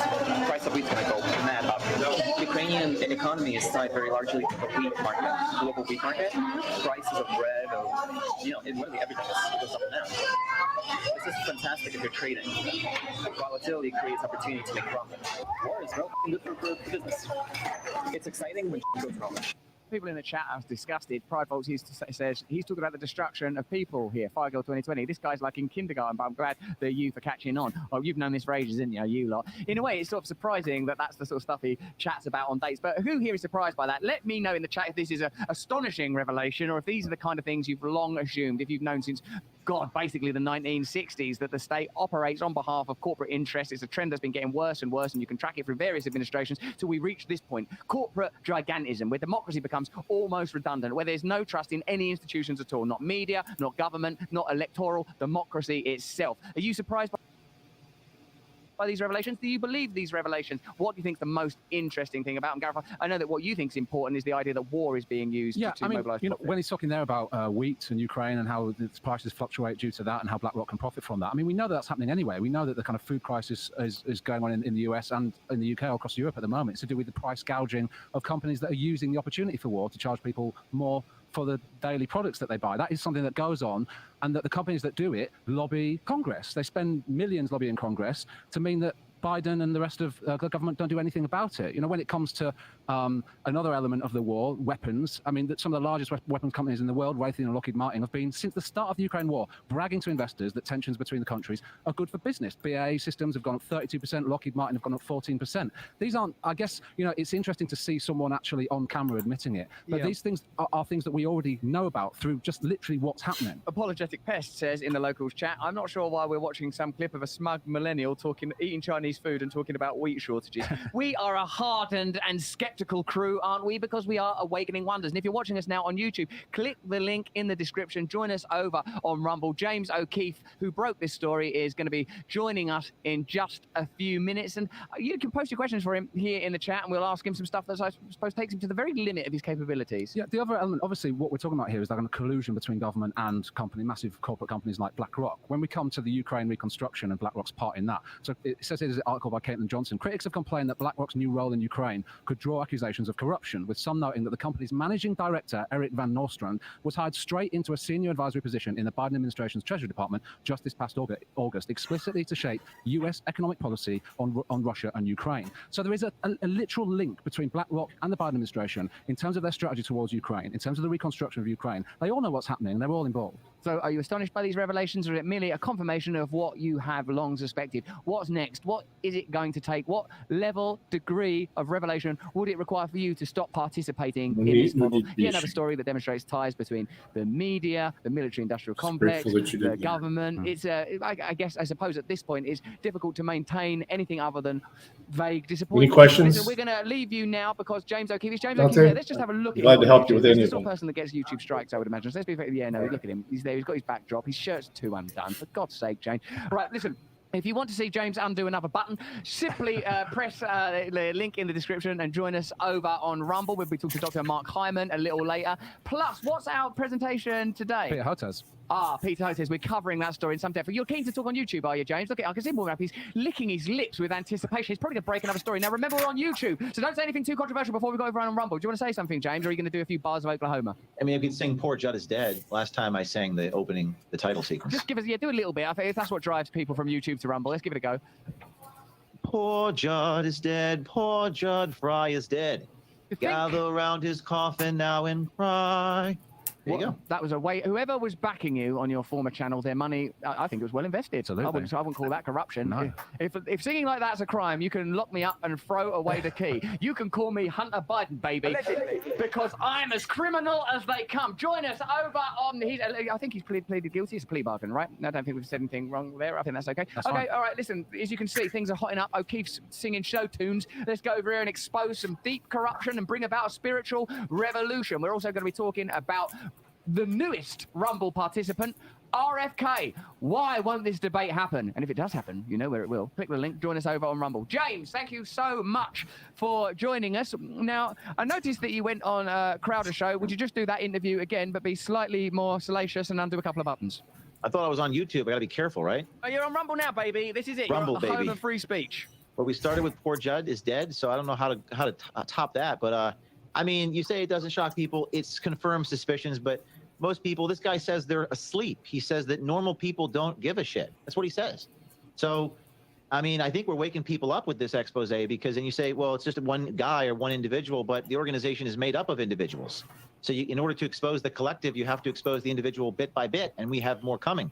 So that's what I would say in response to that. What do you say to when people offer the assessment that BlackRock and Vanguard are such vast financial entities that comprise so many disparate investments that to regard them as a sort of solid conglomerate in the same way you might something like Facebook or Alphabet or whatever is a sort of a misdiagnosis? What is the significance of BlackRock's power, and what is the significance of the revelations this young man has made? Well, BlackRock is so significant that when you actually search this video, which this video has hundreds of thousands of likes, tens of millions of views, it's trending on Twitter, you can't actually find the video on Google.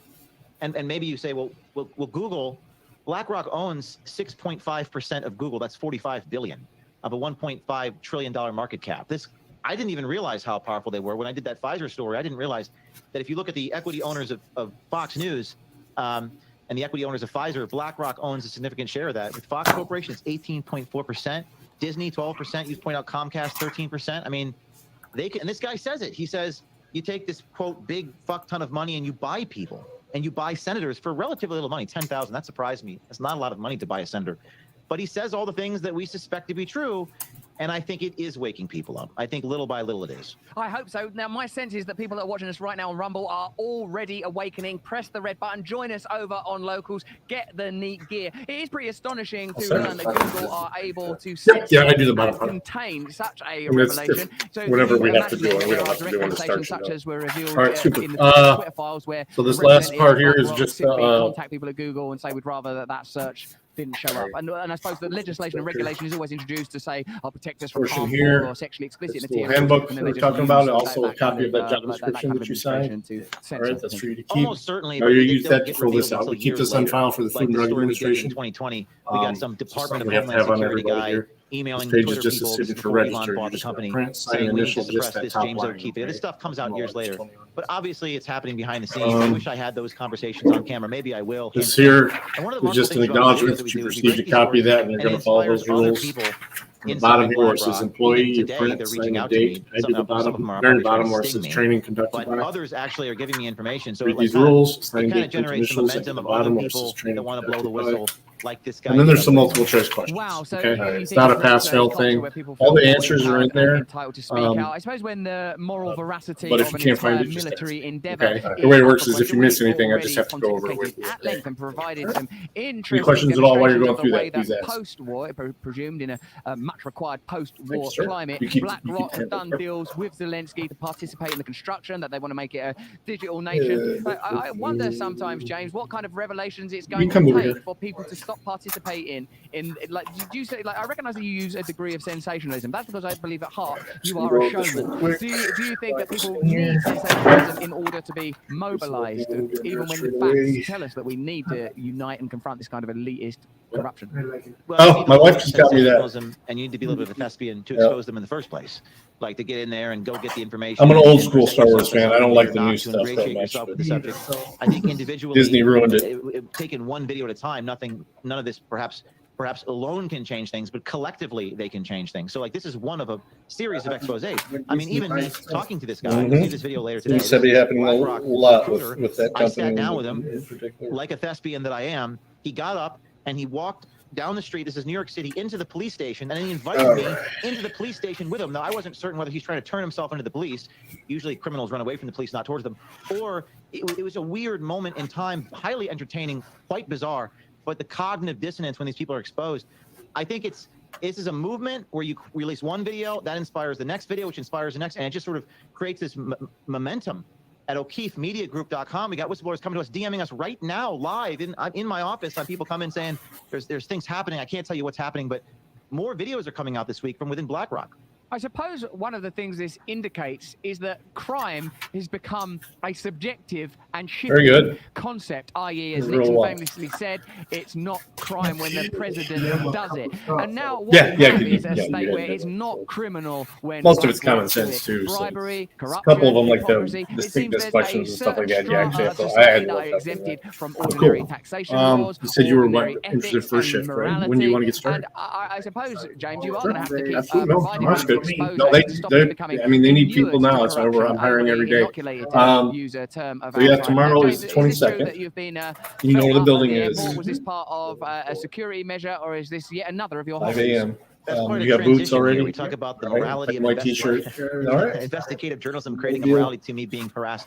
All right. and Well, if you have any molested questions, and direct but I'll go deposits. there. Do you want to use your own, or do you want to use one of our Tie them papers? together, man. That's what we do has the power to create morality because we patrol the boundaries of what is moral and immoral. What I can do, What though, is I shocks can just people's send you an conscience. You email, say it doesn't shock your conscience, and you'll but just you're a click few on the standard link deviations and fill from out the the form average yourself. Russell. Because I got to send you an Some insurance people form are anyway as well. And if you're not interested in Most insurance, people just opt are out. also afraid. Okay. So speaking of being groped, I was in Nashville. This is last week. Most people Yeah, I recognize just me, okay. And when they don't I like need me, I need to they have say a nothing. copy of that. Can And I if they send like that me, to they say my something. So okay. you probably experienced something similar, I suppose. So I'm in Nashville at the TSA line. And this guy, this Sure. TSA agent, definitely recognizes me. Rather than just ignoring me, he Spanish says, is fine. He says, I "You know want a to little- I know a little bit. I said, "I'm going to do it in front of everybody. I want everyone to see this. Oh, yeah, that's fine. Everyone." And then I make sure I get a camera person to record it, and he takes his hand and he really touches me all over the place. I usually I say, I know always the say, "Look, basics you gotta anyway." Take me to dinner first, right? If you're going to behave that way. But we got it on video. And it was crazy. I've never seen anything like it. Right, okay, guys, hold on to your hats. Now, if James doesn't bring enough eroticism merely by virtue of his conversation, here And he I is studied being French too. They're tracked very down similar at French and Homeland Spanish. Security. I can see already from the still at the front of Italian the frame too. that the gloves are on, but in many ways the gloves are off. Make Let's sure see I got James that. getting stripped down and touched up.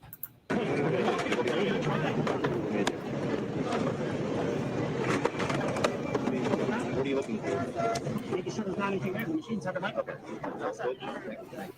I tell you what, he was very abrasive with the backhand there, wasn't he? That was a very aggressive stroke across there. Did I that- see did that that people are go? excited about Dr. Mark Hyman. He's flashing up on Zoom. Sometimes when we're in the Now, I take basement, that it to mean doesn't that wanna we've go. Lost James O'Keefe, possibly because he fears another fondling at the hands of overzealous Homeland Security. So there we go. That's James O'Keefe. So we'll see if we can get James back a little later. But until then, I want to get into some freedom of speech. Do you believe in freedom? I of was the speech? Because text. in a minute, we're going to be speaking to Dr. Yeah, I just Mark texted it to the Hyman, who's office gonna number here. bust apart some of your preconceptions about big food. Hasn't and gone yet? Big Okay. Pharma, and he's bought his receipts. But before that, I just wanna make sure I let's get it enjoy before a you little bit leave. of freedom, a little bit of speech. And where freedom of speech meet, you get free speech. And where free speech meets, you get... I want to make sure you get paid on time. What bank is that?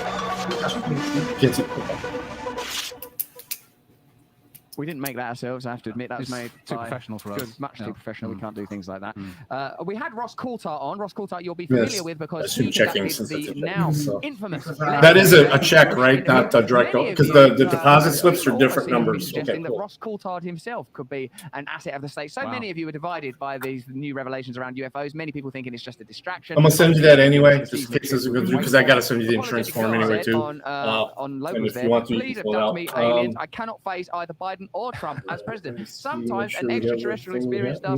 does seem favorable. Okay, you should be good to Imagination. go. Are Unless we you have any all agreed that aliens questions. are humans from the future? Tomorrow morning, Time over there at in Telegraph. advanced Yep. time machines. Yep. We all agreed. Are we all agreed on that? Can we You wanted to be over there, right? Advanced Yep, okay. humans. You're all I don't set. know. I mean, I think there's Yeah, if anything comes up, you have any Right. questions after you leave, Magnified just for shoot me a all the text. UFO conversations Uh-huh. on the show recently, but looking Yeah, at you the too. US, I can see why ET has decided not to make contact. Here's some stuff on censorship, RFK and Rogan and Hortez. We're going to be looking at that Hey, Ryan. in depth in just a few minutes. And I think we actually bring some real weight to the course we conversation. do. Also, I've topped it up with the £10 to get that. That's right, yep. Let's get that debate happening, for God's sake. Yeah, it's been. This has been pointed out by a Freege. This is at Buttercup Lovely, saying simply, every time James O'Keefe comes on here, he's cut off. Is it the state? Is it the system? Is it the machine itself? How come James O'Keefe keeps getting cut off? He looks like he was about to get cut off by that overzealous fella down the airport with them blue gloves on. Does he need to improve his Wi-Fi? That's another explanation. It could be that. Yeah, don't see conspiracy Right. everywhere, guys. We've got to be responsible. Dr. Mark Hyman is a responsible contributor to this show. He won't be coming on here with crackpot theories. Zen_Hillbilly says, in the Jordan Peterson interview, RFK Jr. literally says, I'm surprised YouTube isn't trying to censor you more. Jordan says, yeah, they've left me alone. They've left me alone for some reason. That's what he said. That's how he would have said it as well.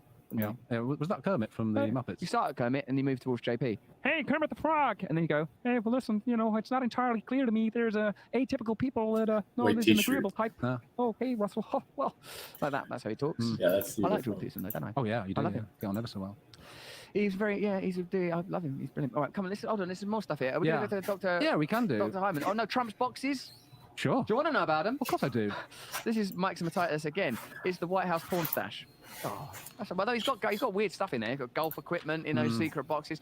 I think it's time now to take a look into the stinking, seething, nipple-strewn underbelly of big food and big pharma with Dr. Mark Hyman. He's a family physician, international leader in the field of functional medicine, and best-selling author whose book Young Forever is out now. We'll post a link to that in the chat. Thanks for joining us, Dr. Mark. I've seen some pictures of you looking very fit. You're a fit and healthy fella, ain't you? In here, guys, I can't hear him. It's audio. Oh, that might be you, darling. You might be muted. Come on, Granddad, press the mute button. Be young forever. You can't even bloody operate Zoom. All right, I got it. I'm good. I'm 64. I'm old, but I'm a good vintage. Let's have another look at. Let's get closer on that picture of him with his top off. Wait a second, because I can't make it out fully because it's too little on the monitor. I'll tell you what, mate. You are the age of that's been immortalized by the Beatles. You are 64, and you're looking absolutely fantastic. We care about health. We want to live forever. I'm willing to. You want to look that good right now, even at your tender time of life. How are you doing this? Are you doing this with supplements? Are you doing this by working out? Are you doing this by avoiding the toxins in our food? How are we to literally, Doctor, cheat sweet lady death? Well, I basically don't listen to the advice of the medical system or the recommendations of our government or food industry, which are all promulgating theories about health that have nothing to do with health. In fact, they're promoting disease. We have a sick care system, a disease creation system from field to fork, and it's driving a global epidemic of chronic disease. It's the #1 killer globally. 11 million people die every year from eating bad food. And it doesn't have to be that way. So it's pretty simple. I basically eat real food. I move my body, I lift some weights, I actually do bands, I get sleep, have fun, connect with my friends. It's not that complicated. Every morning, up I drink the lemon water. Then it's celery juice. Now I'm taking these supplements, NMNs, M&Ms, something like that. Something that sounds a bit like testosterone and Turkmenistan. I can't remember exactly what it is. But I'm loading myself up on all sorts of things, Doc. I hope I'm doing the right thing. I'm eating well, I'm vegan, I'm exercising, I'm doing yoga, I'm doing Brazilian jiu-jitsu. Am I doing the right thing? But perhaps more importantly, are you suggesting that the medical industry and the food industry are conspiring to keep us in a cycle of sickness, seeing us as sort of consuming blobs that remain forever ill? But deal with me first and then move on to everyone else in the world. I think, Russell, you're doing good. You look beautiful. You look fit, healthy. I've seen you in person. You're good. I keep doing what you're doing. Thank you. As far as You actually still have to wear one for bald. Yeah, because the bald people still get dandruff. Yeah. And you do know the earrings will have to come unlike out. anything we've ever seen before. We've seen a global increase in obesity from when I was born, about 3 to 5%. Anything that can end up falling off and ending up in the product, yeah, they don't want them. Poor metabolic health. And it's really driven by our food system that keeps people going into the healthcare system. And it's a perfect kind of virtuous or vicious cycle, if you will, of bad food creating chronic disease that's then taken care of by the medical system, that's paid for by tax dollars, and that's driven by lobbying and research and the co-opting of professional groups, the co-opting of social groups, the creating of front groups to confuse the public. It's really a very well orchestrated strategy to keep it from the truth of what creates health and what creates disease. Which foods which foods do we know are bad for us? Are we continuing to eat precisely because they are being lobbied for, because that information is not being conveyed? What should we stop eating immediately? And what do we do about, is it a fallacy that it's just expensive to eat well and eat healthy, that it's expensive to eat healthy food, and it's just easier to glug down salt and syrup and sugar all day long, nihilistically waiting away like some lilo on a couch? Well, it's true that we are all promoted these foods, but they're not necessarily cheaper. They're subsidized in part by government and industry, and they're made, these processed foods really cheap, but that's not actually expensive to eat well if you know what you're doing. And in terms of the overall strategy of the food industry, it's to produce large amounts of ultra-processed food from 3 main ingredients, corn, wheat, and soy, that are turned into all kinds of shapes, colors, sizes, chemically treated food-like substances that have nothing to do with health or food, and that we consume at an enormous volume. 60% of our diet in America is ultra-processed food, 67% of kids' diet, and for every 10% of your diet that's ultra-processed food, your risk of death goes up by 14%. This is the #1 killer, period, in the planet. And on top of that, the rest of our diet is pretty low in good stuff, so we have lots of bad stuff and very low good stuff, like fruits and vegetables, nuts and seeds, whole foods. And so we're ending up driving our bodies into this catastrophic state. No, 6 out of 10 Americans have a chronic and disease. they are 4 now out of 10 have 2 or more. 1 in 4 teenagers now has prediabetes or type 2 diabetes. This didn't Good even questions. exist when I was a I kid. It used to be appreciate you called asking adult onset diabetes and juvenile diabetes. Now it's type 1 and type 2, but they had to change the name because little kids were getting it, and 15-year-olds need liver transplants and gastric bypass because of the sugar they're eating from the soda. So we're in a big problem. Throughout the pandemic period, we talked about the problem of comorbidities and how vulnerable people with comorbidities were. But now it seems that there's an epidemic of comorbidities. Plainly, awareness and education are part of this. But this feels like a much bigger political problem. Do you offer, Dr. Mark, that what's required is nothing less than a revolution in agriculture that leads to the localization of the food supply chain, a revolution in the big food industry to regulate against it, to prevent them from lobbying, from shutting down the self-funded regulatory bodies that permit this kind of behavior, and a revolution in pharma? Is that what's required? We need to change our food system from field to fork. We need to change all our food policies to support the right thing rather than the wrong thing. You know, right now, Russell, we have, for example, a food system where we're not paying the true cost of food. For every dollar we spend on food, according to the Market Foundation, there's $3 extra spent on the downstream costs, whether it's the damage to our soils, loss of biodiversity, the depletion of our water resources, the destruction of the soil, which leads to carbon in the atmosphere. I mean, 1/3 of all the carbon in the atmosphere today for climate change comes from the destruction of our soil through our modern farming practices. And then our food is more nutritionally depleted. So we're driving huge amounts of production of the wrong foods, not enough of the right foods, and it's creating this epidemic. And I think, you know, when you look at the food industry, it's the largest industry on the planet. When I say food, I mean food and ag. And you add farm on top of that, it's even more. So we've got $17 trillion industry, which is about $16 trillion, about 70% of the world's GDP. It's enormous, and it's a huge amount of money at stake that's propagating farming in ways that use heavy doses of fertilizer, which use about 1 to 2% of all global energy, about 10% of greenhouse gas emissions. It pollutes our waterways, rivers and lakes, causing eutrophication, which kills all the wildlife and fish in the water. And we deplete our soils as well by chemical spraying. We deplete the microbiome of the soil. So our food now is 50% less nutritious than it was 50 years ago, less vitamins and minerals and nutrients. And we're actually seeing land being degraded in such a rate that we're creating a new desert the size of Nicaragua every year. And we're in trouble. We may only have 60 years of soil left to grow food in, according to the UN. So we're in a bit of a crisis. And unless we revolutionize the way we grow food, the food we produce, the food we market, the food we eat, we're in trouble. And I think we can get there, but we're in trouble right now. I wonder if you feel, Mark, that the desacralization of food, the desacralization of our relationship with the land, with the soil, with the plants and animals that we eat is in part responsible. The fact that this insidious, invasive ideology of commodity has so detached us from the conscious component that eating in all healthy cultures contains is partly to blame. Whether it's the Mediterranean or the Indian subcontinent, so-called, people sacralize, and even Christian Northern European cultures that saying grace, recognizing that our relationship with food is part of our symbiotic connection to nature. The loss of this awareness, is it part of the problem? And perhaps somewhat less esoterically, Katie in the chat says, do you think all this is causing my thyroid condition? Could you do could you do both of those for us, Mark? I don't know about the thyroid condition, but actually chemical spraying and pesticides are a big source of thyroid issues. And so is gluten, which has changed in our food supply because of the hybridization of wheat that's created dwarf wheat, which has far more gluten proteins that are far more inflammatory. So in part, yes, because of that, you might be increasing your thyroid risk. But I think the reality is that we have become disconnected from the land. We have been disconnected from our food source. In America, about 2% of the people were not farmers at the turn of the 1900s. Now about 2% are farmers. We've completely unsettled America from being a rural agrarian society, as most countries around the world, and become a more urban society. And we've moved people off the farms and disconnected them from the land, their food sources, and the connection to nature. And I think that plays a big role. Most people don't have an idea where their food comes from, how it was grown, what's going on with it. And if they did, they'd be really appalled. So I think people need to get back, like in America, for example, during World War II, 40% of the food was grown by victory gardens. We need to get back into actually being connected more to our source of nutrition and food through either growing or being involved with farms. I was at a farm today and I visited this regenerative farm where they were growing incredible intercropping of animals and plants and fruit trees and vegetables in this beautiful way that was restoring the organic matter in the soil, that was storing water in the soil, that was increasing biodiversity in the land, that was doing all the right things. It was adding value to the nature rather than stealing and making nature a commodity to use up. Become awakened, grow your own food, regain control of your own life and gastric system. Awaken immediately. Cause for optimism, cause for hope, Dr. Mark, but also the precipice of despair. It's time for... It's my question. Hello, Dr. Mark. That didn't need to be answered. That wasn't a question, actually. I was just wondering, so one element... Gareth, small talk. Well, I We wanted don't it to have a be. jingle for Gareth flirts with Dr. Mark Hyman, although, God, I can only imagine what We'll have to get one. Bad Graphics Jack would conjure up with that brief. I was just wondering, you talked a lot about the way in which we're being poisoned by the foods that we're eating that are making us sick. I guess the other element to this is the drugs that we're being told Good idea, to Ryan. take to make us better.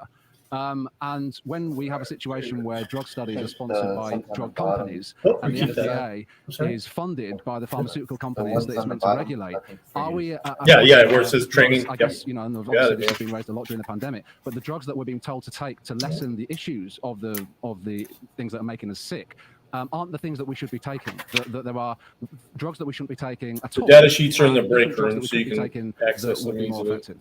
And it's really this one here. It's about the boots. They prefer that you don't wear them to and from work just because being of prescribed in ways that contamination reasons. actually don't, for the most You have part, help boots already? people create health. They're treating symptoms and diseases, What? and they often come with significant side effects. And the Okay, problem with what's his name? research is that it's primarily funded Oh, by okay, industry. cool. Whether it's nutrition research, 12 times as much money is flowing into nutrition research as the Botulinum's on the ground, it goes And the into an findings of animal those feed container. industry-sponsored studies are 8 to 50 times more likely to show a positive benefit to their product. Like if dairy is seen to be a sports drink, well, guess Yeah, what? you keep that. That's your handbook. Funded by It's got dairy the companies. back page there is Same just thing a with copy of that. pharmaceutical industry. You know, the frightening thing Stuff is you that need to know. the pharmaceutical industry has to You said second shift? all their data to the FDA for review. Okay. And then the When do you FDA want to get started? will approve the drug or will not approve Okay. the drug.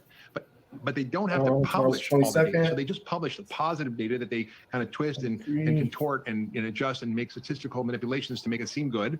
While Do you they don't have actually your own publish direct the negative deposit data. you wanted to And use, this or is quite concerning to me because we don't you actually want have to use true a pay card? transparency about what we're taking and its impact, its benefit, and its risk. And most drugs are Okay, marginally that's what effective. and give you one right now. Now you won't be able to activate this until When next Friday. you can Okay? manage it, That's when your but first the only check place diabetes is cured is Right. on a farm, in the They grocery won't store, let in you the restaurant, in until the kitchen. the I can't funds cure have them in hit my office it. with a medication. Right. And I I'm see just it gonna all the copy time. real You quick, actually treat people with like your human ID, health so using I functional have medicine. the outside Really, the science numbers. of That's what we creating need to health. register This for body you. is an ecosystem. It's much like regenerative agriculture. It's like regenerative human health. It works to actually reverse disease, whether it's autoimmune diseases, cardiovascular diseases, metabolic disease like diabetes, digestive problems, mood disorders.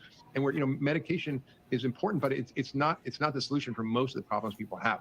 And I think we need to move away from our reductionist model, which is you treat a single disease with a single drug, which is really predominantly how research is done, and look at how do we start to understand the science of what is health? How do we define health? How do we create it through an set of interventions that actually work, like lifestyle, what you eat, how you move, your sleep, stress, the right practices in your life, community, meaning, belonging, purpose. Those are all the ingredients for health. Dr. Mark Hyman, thank you for outlining that with such clarity and expertise. And I'm like I watching said, the if chat you ever need anything or if you have any questions after you get here, you better got to ask. value your contribution and content. And a lot of people think you look like John Good luck. Stewart. I've heard that before. I'll let him know that you'll be there tomorrow. You look like my husband, but you're better looking. So I said I wouldn't tell him that. Would you mind extrapolating on what the circumstances were, Doctor? Context, Doc. What's the context? I hope you weren't looming over Mrs. Stewart. The pair of you in a passionate clinch. You of other people. It was not brandishing anything some celery. salacious. This will make it better. You can't trust big medicine. You can't trust John Stewart. I'm bigger. I'm better. I'm the real John Stewart. I'm John Stewart, but with a degree. Dr. Mark Hyman, thank you so much for puncturing so many of our preconceptions. Thank you for breaching many of our ideas about big food and big pharma and taking our cherry when it came to the simple naivety around our preconceptions around big food and big pharma. I'm just doing some Hyman. As I'm passing the time. Listen, Mark, thanks very much, man. Thanks for joining us. Mark's book, Young Forever. You knew is Russell was available going at to say something about the name as drhyman.com. well. Thanks very much, Mark. That was a fantastic contribution. Thank you, mate. Oh, great to see you. Thanks, mate. Take it easy. See you soon. Fantastic contribution. Thought your flirting was Yeah, I do regret that. I regret that moment. outrageous. Yeah. But if you want to see professionalism, you'll see it tomorrow because Yoga with Adrian Mishler will be on the show helping us to spiritually awaken through yoga. And if you've ever wanted to see me do yoga, you bloody well will. And if you haven't wanted to, I suppose you just don't have to watch it. It's not mandatory. Listen, if you want to join our locals community, press the red button. You'll get early access to interviews. You'll be able to join us live for these conversations when we have people on like RFK, Jordan Peterson, Eckhart Tolle, all sorts of people gather around the digital campfire that is Africa. say that. What's wrong with me? I'm so tired. I'm exhausted. Also, if you want to watch my special, Brandemic, is premiering on the 25th of June on Moment. There's a link in the description. It's completely uncensored. It's completely self-funded. It's completely brilliant. You can get it. Now, listen, when are we going to see a debate? I want to see a debate between that fella in the dicky bow tie, Peter Hotez, and RFK, Rumble's latest star, newest acquisition. Our colleague, should we call him our colleague? He's our colleague over here at Rumble. It's good, isn't it? Because, like, you know, when people say, oh, right-wing conspiracy theories, with him, they just have to go, left-wing conspiracy theory. I mean, they'll find some way of smearing him, poor sod. But for now, at least he's got free speech. But will we see him debate Dr. Peter Hotez? Why is it that science is more and more resembling dogma and that we're unable to have a discourse around important issues that is inclusive, respectful, and loving? Join us tomorrow, not for more of the same, but for more of the different. Until then, here's the news. No, here's the effing news. Stay free. Ding ding! Seconds out. Joe Rogan challenges Dr. Peter Hotez to debate RFK on the subject of vaccines. Is this thirst for combative discourse due to science being treated as dogma during the pandemic? Is there about to be an explosion of conflict around science? What is science for anyway? The world is changing fast. During the pandemic period, there plainly was censorship. It's now been admitted that true information was censored, shut down, taken off social media sites. Asked for a bunch of things to be censored that in retrospect ended up being debatable or true. In order, in fact, to ensure that a prevailing mentality went unchallenged. Because of powerful media figures like Joe Rogan being able to bypass the attempts of the mainstream to censor them, we now live in a different space. Elon Musk owns Twitter now. He's got a different attitude towards centralized power and authoritarianism. And what about the fact that the BBC was put under pressure by the British government to change its editorial policy? Are you aware of that? Whether you love Elon Musk or loathe him, you have to acknowledge that he is facilitating a different type of debate. Enter into this conversation RFK, a politician with a powerful surname and very strong views on certain medications. The establishment now cannot avoid conversation, discourse, and debate without censorship, without smearing, without shutting down conversations on the basis of it being misinformation. Call this guy, find out why he didn't show up his so first day. contentious? Why has it become so combative? Let me know in the comments what exactly you feel about the ongoing debate around medications and restrictions and regulations that were implemented during the pandemic period. Let's have a look at this Twitter spat, this Twitter brawl, this Twitter rumble, and see, can we have grown-up adult conversations in good faith that are directed towards finding mutually beneficial solutions that take into account that science is often a subset of capitalism and commercial incentive, that the state has been negligent in certain areas, but we have to be able to enter into good faith conversations where all sides are listened to appropriately. Let's have a look at Dr. Peter Hotez now on MSNBC show with Mehdi Hussein to see what claims he's made that have caused this furore to escalate to the point where it's become a global social media phenomenon. So the point is anti-vaccine disinformation. As soon as I see the spectacles and the bow tie, I think this is not someone who can go toe-to-toe with Joe Rogan. Now, I know Joe Rogan is facilitating a potential debate that Dr. Peter Hotez is, it seems, potentially avoiding. What we want to be wary of on this channel is this conversation falling into tribalism and becoming overly energized, because actually what we're trying to deal with is information. You know we've had RFK on our show. You know I've been on Joe Rogan show a bunch of times. We're still organizing our Elon Musk conversation,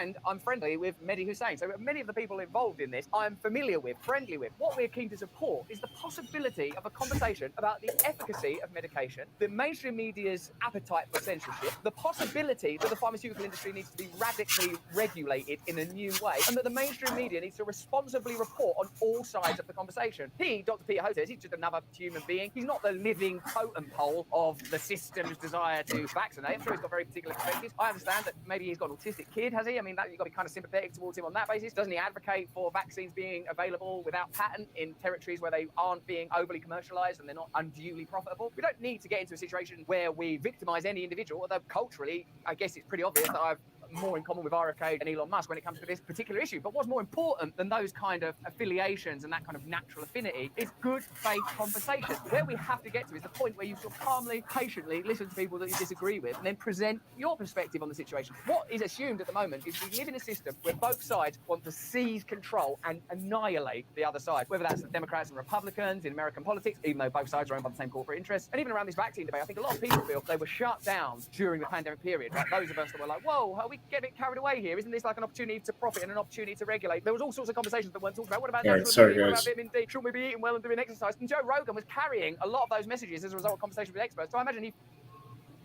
feel somewhat frustrated. Then someone like RFK, him being dismissed as a sort of a wackadoodle, I guess he's going to be pretty antagonistic. So both sides have at different points engaged in the conversation in rhetorical ways that are not advantageous to a beneficial, agreeable consensus being achieved. We can't be flag waving and snarling and teeth baring with something as important as this. This isn't about victory for a side. This is about victory for humanity. And I offered to come and go on Joe Rogan again. I've been on a couple of times and have that discussion with him, but not to turn it into the Jerry Springer show with having RFK Jr. on. It's sad because I said I'm so fed up with the debate me. You've already spoken and written about COVID vaccines. I think you've been on MSNBC and other channels hundreds of times since the start of the pandemic. That somewhat glosses over the plain, observable fact that during the period between the end of 2019 to where we are now, there have been a good many revelations about the nature of the vaccine, their efficacy, and regulations that were taken during lockdown that have been disproven, challenged, debated, among them most notably that the mainstream media and social media participated with the state and state agencies in censoring and controlling the narrative. If you want to take that in the most optimistic way, in order that... Yeah, I wish I had time to hit the gym.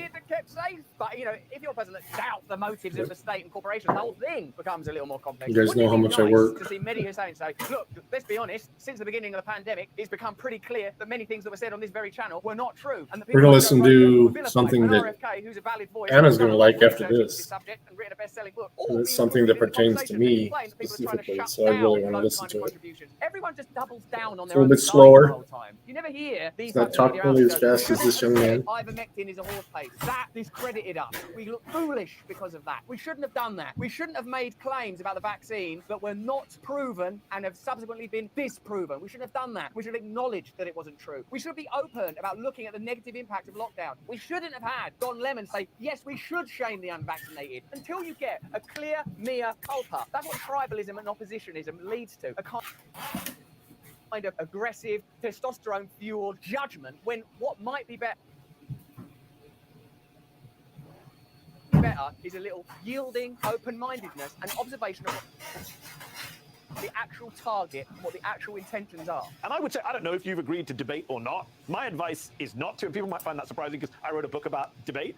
But I just think there's a time and a place for a debate. The time and the place for debate is situations where we get to propagate one particular view and we don't have to acknowledge mistakes and errors that have been made. But I would say a conversation between someone like RFK, who, to use a British phrase, yeah, I've taken corticosteroids, who's clearly scientifically grounded, would be valuable if it was done in the right spirit. And my personal opinion, Joe Rogan's exactly the person to curate such a debate because he's shown that he's for real. The thing that he does, he's done when there was no money in it. He's kept doing it. He's listened to voices from both sides. He's remained consistent. I think he's a reliable person. He's not doubling down and advocating for a particular point of view. That's my opinion, but I've got my own biases, obviously. Let me know in the comments if you agree. We can't keep making this fantastic content without reliable sponsors. Look at this commercial for one of them now. Look how funny I've made it. God's sake. I don't think Pennsylvania state troopers will steal it from you. And they're trying to extort it from you. That's my analogy here. Like, I don't think these debates between experts and cranks do anything other than elevate the cranks. Creating the category of expert and crank is part of the problem. People do not like, above all else, this I have learned, elitism. The idea that your opinion doesn't matter. Shut up. Because guess what? The people that were saying that were wrong about so many vital issues that they've discredited almost the concept of being an expert. Because an expert that is funded by certain financial interests, that operates to support and lobby for certain financial interests, isn't really an expert at all. It's just an object of the new orthodoxy that promulgates a particular message. Science has to be an ongoing discourse that incorporates information from both sides. This, perhaps above all else, is a subject that does need to be debated because here's what I believe. The pandemic was exploited and utilized in order to create opportunities to regulate and profit. Not saying that the pandemic wasn't a real thing, it was exploited. The same way that every crisis is exploited. That's a piece of long-standing left-wing analysis. Crisis, response, solution.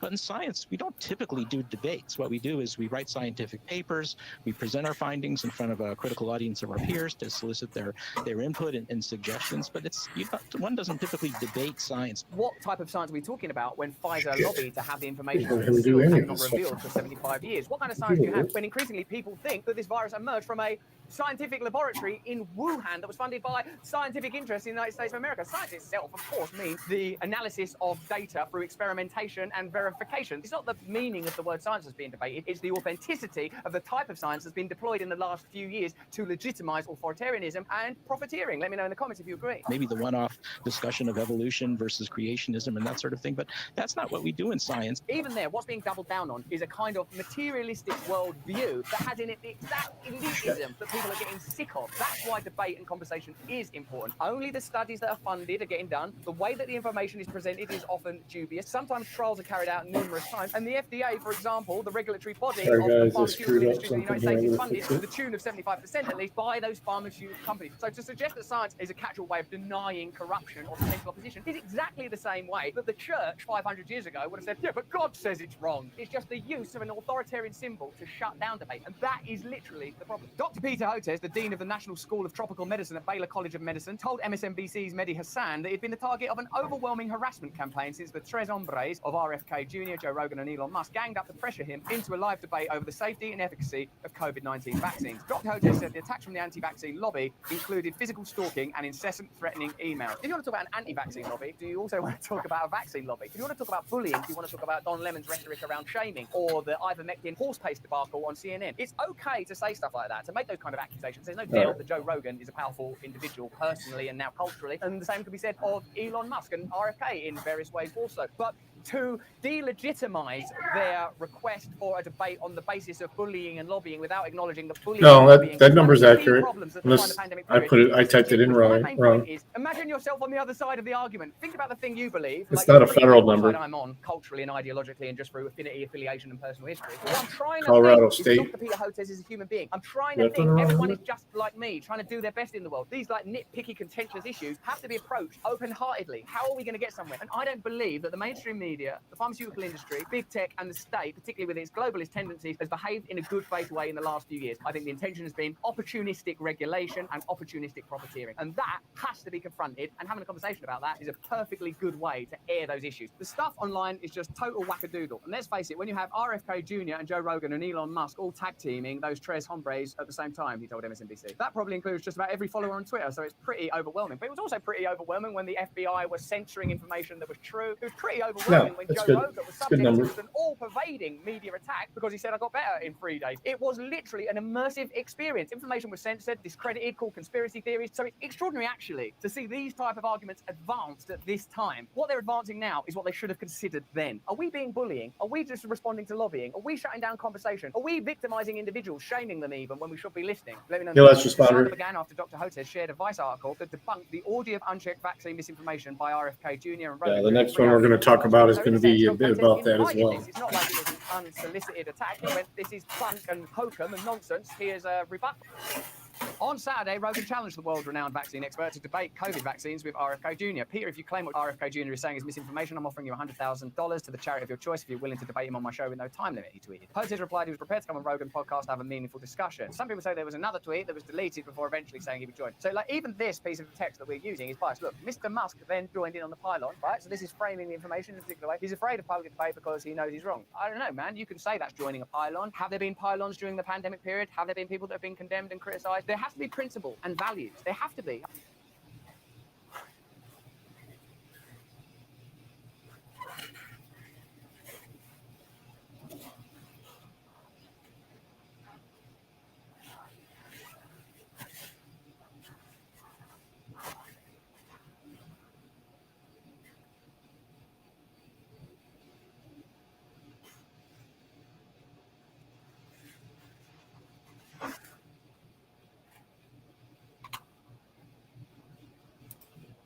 Information like this in an unbiased and open-hearted way, and not to rely on simplistic tropes about Hi, Greg. because I think life's a bit more complicated than that. In January, the World Health Organization released a video in which I haven't even checked my email yet. is more dangerous than terrorism, nuclear proliferation, and gun violence. So yeah, the WHO did do that. We covered that. That's up on our channel. We have to recognize that anti-vaccine activism, which I actually call anti-science aggression, has now become a major killer force globally. Said Hotez. Well, that's the kind of thing that does shut down debate and conversation, and I would strongly disagree with that. Anti-science aggression is worse than terrorism. So that's an interesting set of ideas to conflate. Let me know in the comments if you think that's helpful to a necessary global conversation where there are scars that need to be healed. Even in the most contentious issues, I believe conversation can't hurt. That's how we advance. Otherwise, we're just going to ossify our oppositionist positions. No? Meanwhile, YouTube's war against RFK Jr. continues as the big tech platform has now deleted a 90-minute podcast starring Kennedy in conversation with Canadian psychologist Dr. Jordan Peterson, which encompassed topics from climate change to COVID-19 measures. So what we have here is a social media furore around a vital, significant, and defining issue of the last 3 years, which encompasses big pharma, censorship, state power, who has the right to control and censor use a banner? You know the kind of stories we cover here on this platform, and you know where we stand on globalism, the power and influence of Big Pharma that they're able to exert through donations. Imagine if Big Pharma was independently regulated and they were unable to make donations to the political class and they were unable to sponsor media. Do you imagine then you might get a less biased conversation? Looks like newspaper. Would they be interesting regulations to introduce? Then perhaps what you have is an environment where people could talk about science appropriately, in the right way. What does your experimentation reveal? What doesn't it reveal? Where is there still room for conjecture? Where is there still room for individual freedom? I would argue that unless you're genuinely and legitimately building a society where it's acknowledged and understood by all that we're all participating together in a global organism and we all love one another, that would include radical changes economically to be able to say, well, look, we've all got to undertake these measures because, as you know, our society is based on fairness and unity. You can see that in our political systems. You can see it in our financial systems. You can see it in the way that conflicts are resolved. You can see that in the way that democracy and elections are conducted. Unless you've got that kind of society, you have to recognize that this is a quite tribalized society where people are entitled to have different views, where communities should have decentralized, democratic, localized institutions by which they run themselves. And in such an environment, debate and conversation should be encouraged. The only people that benefit from closing down debate and conversation are those that seek to control the narrative. And usually, Taylor not County, seeking to where's control the that at? narrative in order to protect you, but in order to control you. Protection and control are starting to intersect. I think that's one of the Carrying main things we newspapers. learned during the pandemic. People that are saying they're going to protect you want to control you. That doesn't mean that Interesting. science isn't legitimate. That doesn't mean that great work isn't being done. That doesn't mean that there aren't perfectly reasonable, brilliant people on both sides of almost any conversation. It just means we've forgotten that. We've forgotten that in order to have a debate, you have to approach people with an open hand and an open heart in good faith and be willing to listen to views that you don't like. You have to be willing to afford other people their freedom. But that's just what I think. Let me know what you think in the comments and chat. Join us later this week, not for more of the same, but for more of the different. Until then, stay free. Now here's the fucking news. Switch on, switch on, switch on, switch on, switch on, switch on. Switch on, switch on, switch on, switch on, switch on. All right. This is for me and Anna and anyone else who wants to have some legitimate information here. Well, a warm welcome to today's talk, Monday, the 29th of May. Now, last week, the World Health Organization put out a release showing that there was a possible causal relationship between COVID-19 vaccine and multiple sclerosis. And we're allowed to report on this because it is an official WHO paper. We're limited to other things we can report, but we can report this. Now, this is the paper here. Now, it says COVID-19 vaccination can induce multiple sclerosis via cross-reactivity with T helper cells. So quite an admission from the World Health Organization. Now, this isn't available on quite a few servers now, but I've got DuckDuckGo on my desktop, so I could find it again. But that's it there, and it is, as I say, WHO publication, so we can actually talk about this. Nice to be able to talk about things. Now, what is this actually showing? What is going on here? Well, I'm going to sort of do a quick explanation of what seems to be going on. So what we have here, imagine this is a nerve fiber here. So the nerve impulses will travel down here, and this will be in the brain or the spinal cord. And these nerve fibers are by this protective myelin sheath. And in the central nervous system, they're made by cells called oligodendrocytes. Here we have the spike protein from a natural SARS coronavirus 2 infection. And here we have the... What's funny about this, too, is they discovered I had MS. The eye doctor discovered it because she could see issues with my optical nerves. Spike protein produced by the vaccine on its own. Now, in learning to recognize, this is the CD4 lymphocyte here, the T helper cell. This is the famous T helper cell that's disordered in HIV. So when people become immunocompromised in AIDS, acquired immunodeficiency syndrome, what actually happens is the virus destroys a lot of these CD4 helper cells until they can't produce any immune response. But here it's not lack of immune response, it's too much immune response. That is the problem. So the CD4 is learning to recognize, rightly as in the principles of vaccination, these spike proteins, and it can beat up these spike proteins, which of course is good. These are the spike proteins produced by the vaccine. And the idea is that will help the CD helper cells to get rid of the spike protein should there be a natural infection, which we could argue about.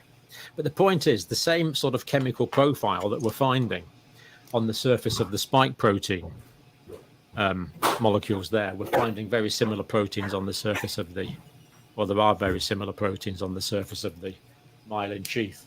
So the T helper cells are also orchestrating a response which beats up on these myelin sheaths. And when the myelin sheaths go in the central nervous system, that is multiple sclerosis. The myelin sheaths, of course, are essential. They facilitate what we call bouncing transmission, much faster, so-called saltatory transmission of nerve fibers. They nourish, protect the nerve fibers. So without them, basically you get progressive paralysis is the main feature with multiple sclerosis. And I've looked after many hundreds, I guess, of multiple sclerosis patients over the years. Horrible, debilitating disease, although with a very varying path. So that's what seems to be happening, and that's reporting on this paper. So if you can't find it on Safari or something, do try DuckDuckGo, because that's where I got it. Isn't that crazy? I started to prep this about 3 days ago, and when I clicked on it this morning, it just wasn't there.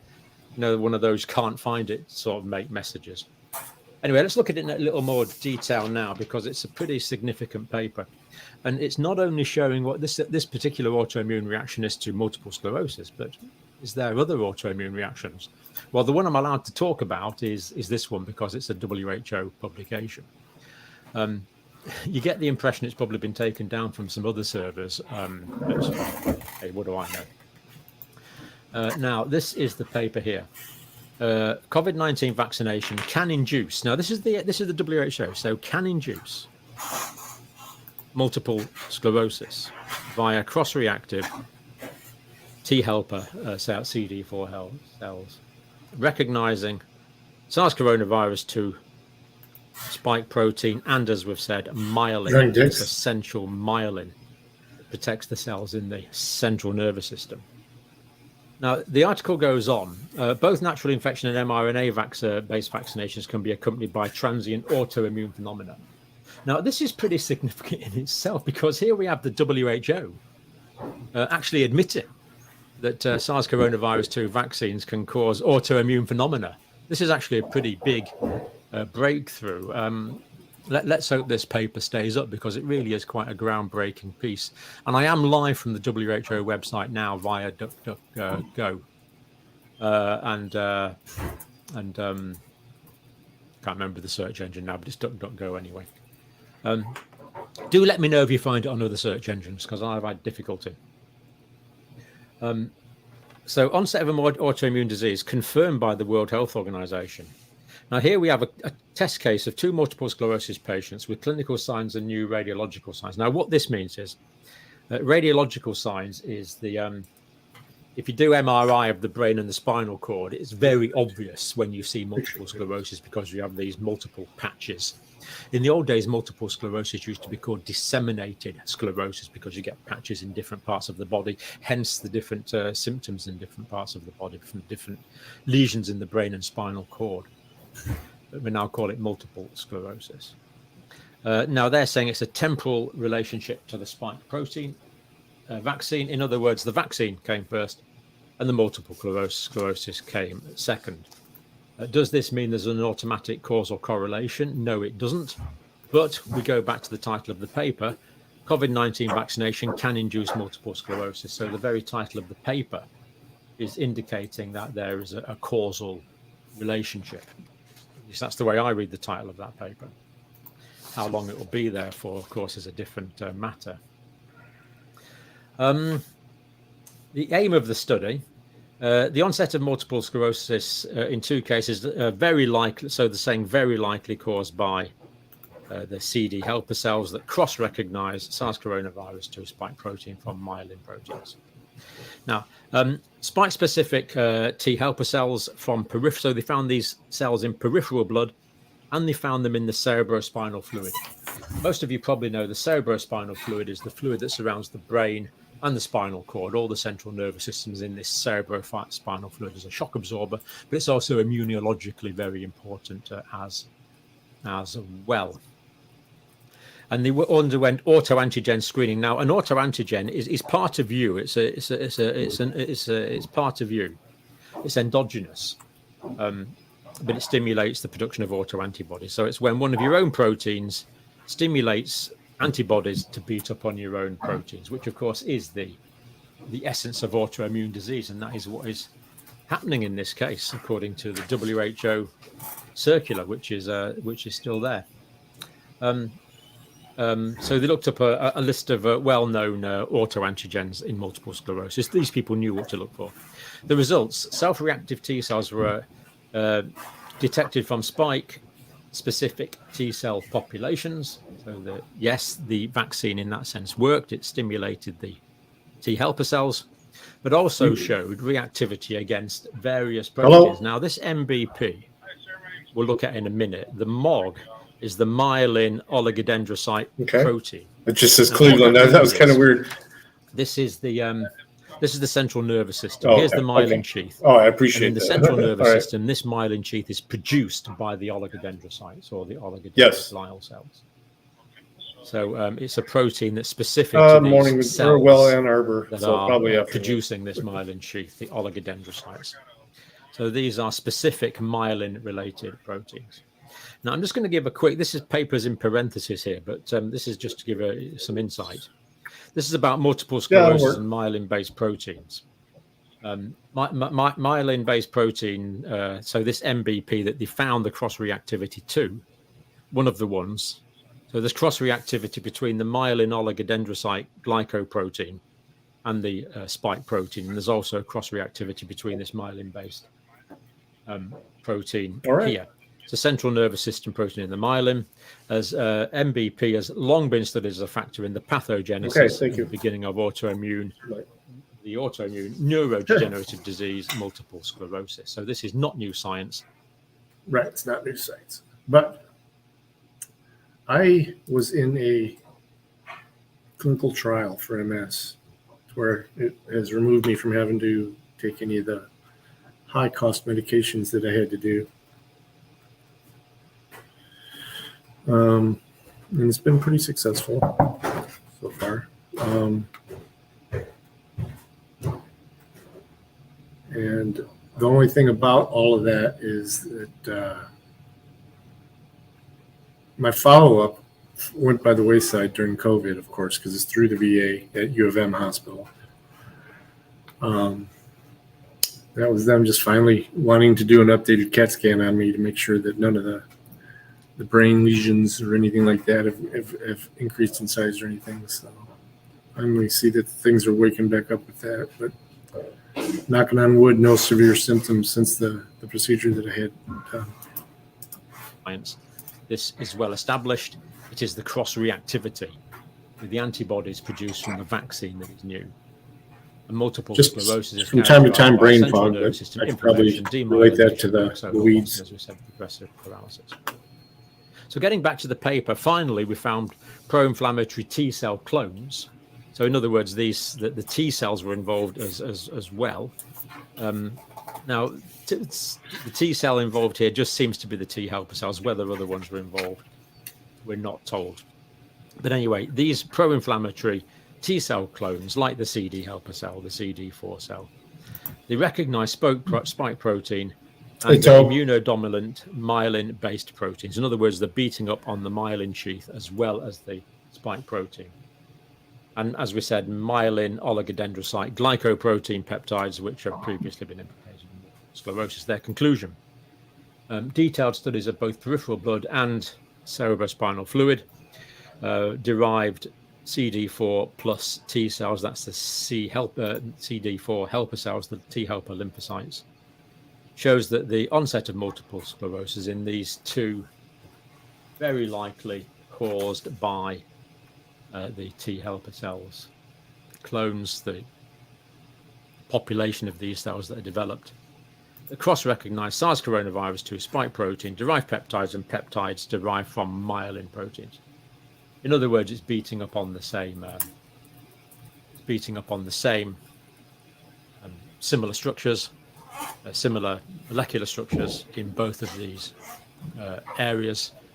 Beating up on the spike protein is good. Beating up on your own.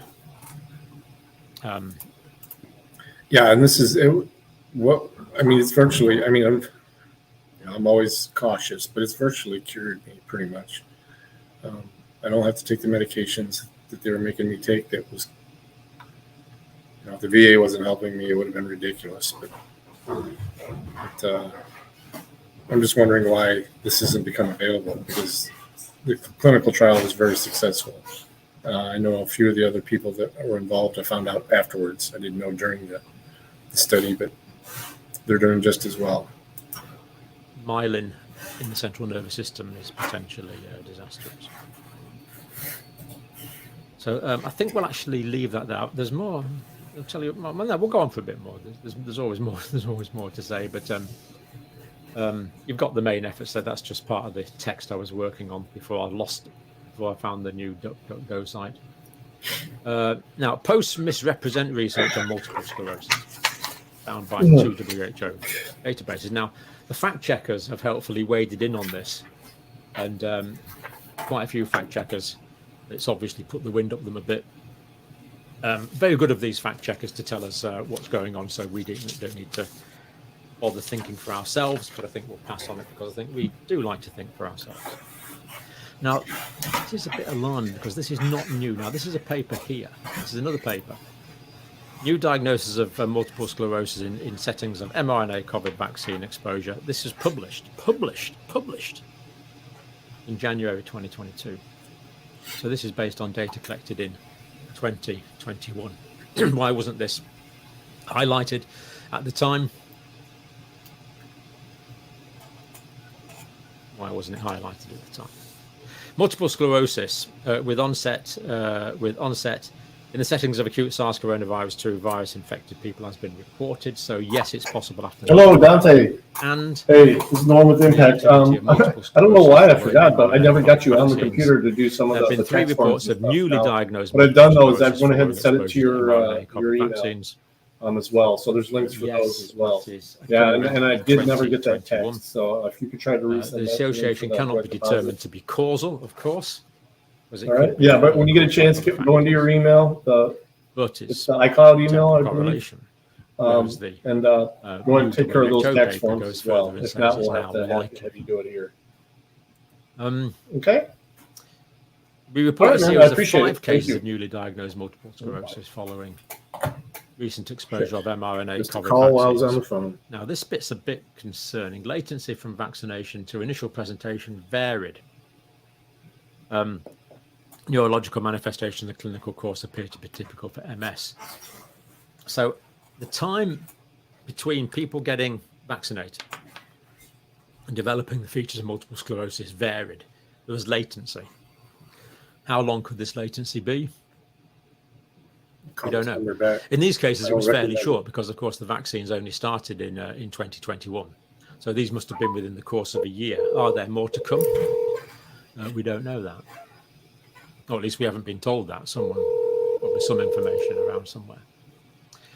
But there's multiple sclerosis responded as normal.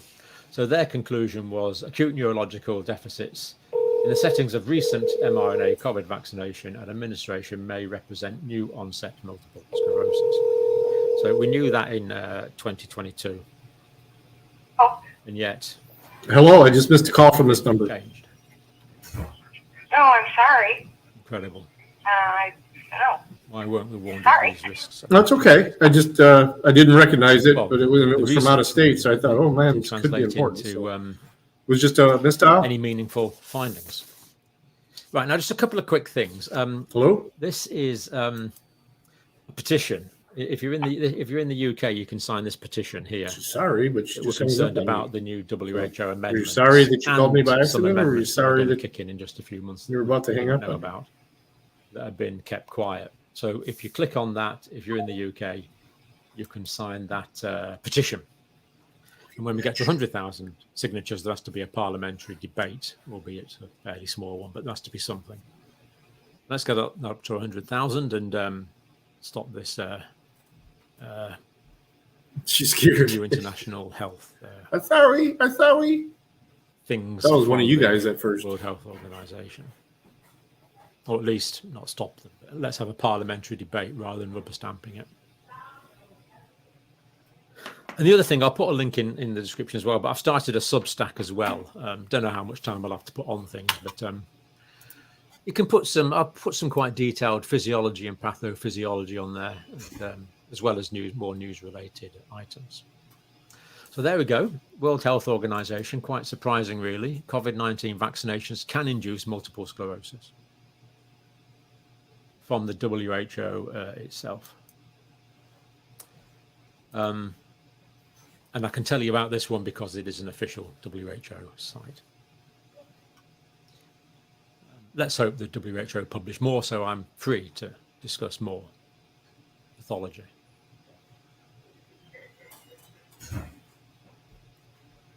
Bit concerning about what's going to happen over the next couple of years in terms of prevalence, but we'll find out, won't we? We'll leave it there for now, and thank you for watching. Try a little bit of this. Oh, you're very welcome to today's talk, Sunday the 11th of June. Now, excess deaths around the world remain high. They were throughout 2022, and this is continuing into 2023. In the United Kingdom, for example, the last week that we have full records for, it was 9.4% above the 5-year average. What is going on here? And it's an international phenomenon. And let's just look at some of the data first of all. So this is from our World Index. Now, what we're looking at here is this is basically 2022 into 2023.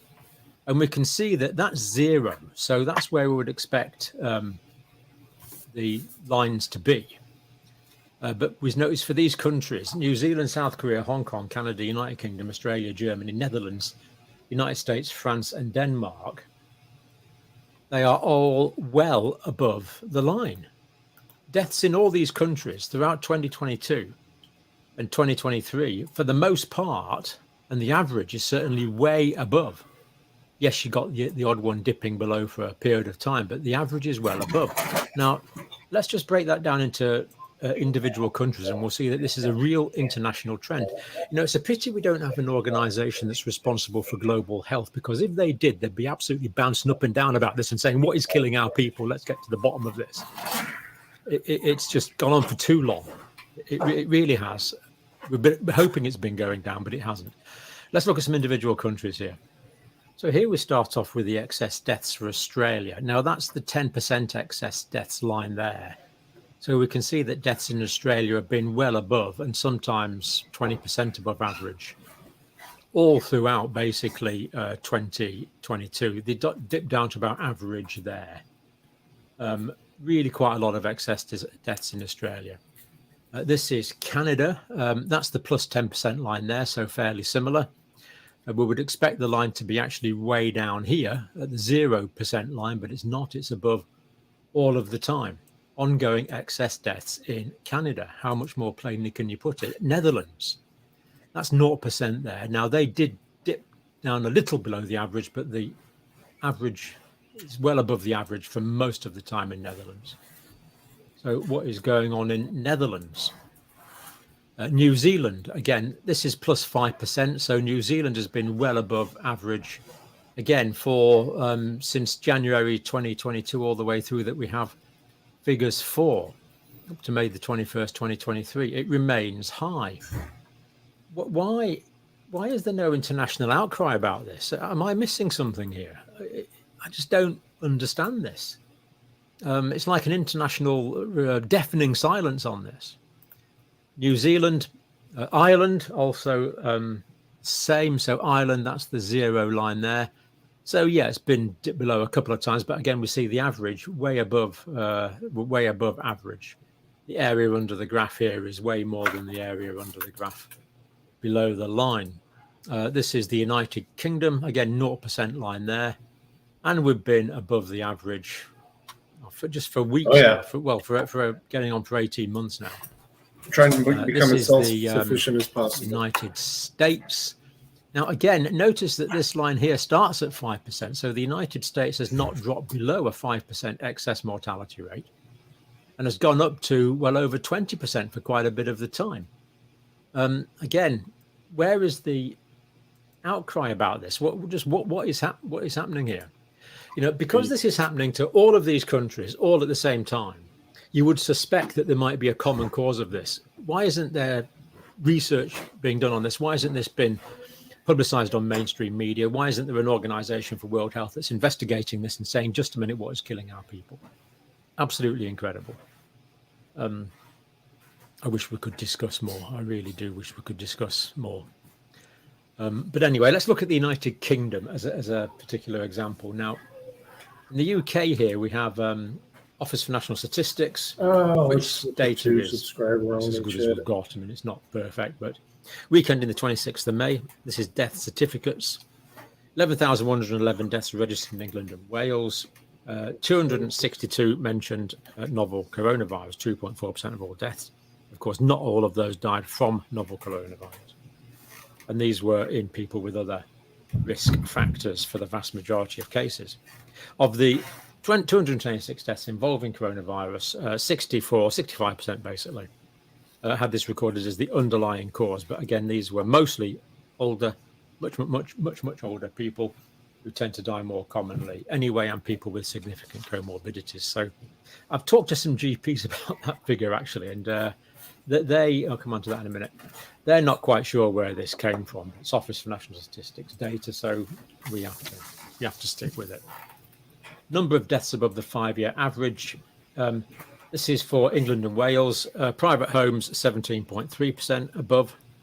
472. It's so easy to read these numbers out, but so many of you write into me and leave comments and talk about your own personal bereavements, often people that have died well before the time that they should have died, often for reasons that aren't clear. And these are real people. This is why we carry on doing this. It's just incredible that it's not a topic of international research and international news. Hospitals, 6.3% above the average. Care homes, 6.7%. Other settings, prisons, etc., institutions, 15.8% above. The number of deaths registered in the United Kingdom, 12,528, 9.4% above the 5-year average. That's 1,076 excess deaths. And here we see the data for the UK here that we've been following. The black line, of course, is what we would expect.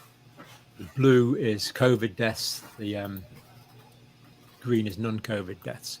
And here we see the last few weeks, and we know that line there, for example, is 9.4%. So it was a bit higher the week before, lower for a couple of weeks, but still some excess deaths, higher. And for most of 2022, it's been what I'm higher playing than is we on would expect. YouTube, so most recent these weeks already there. been vetted.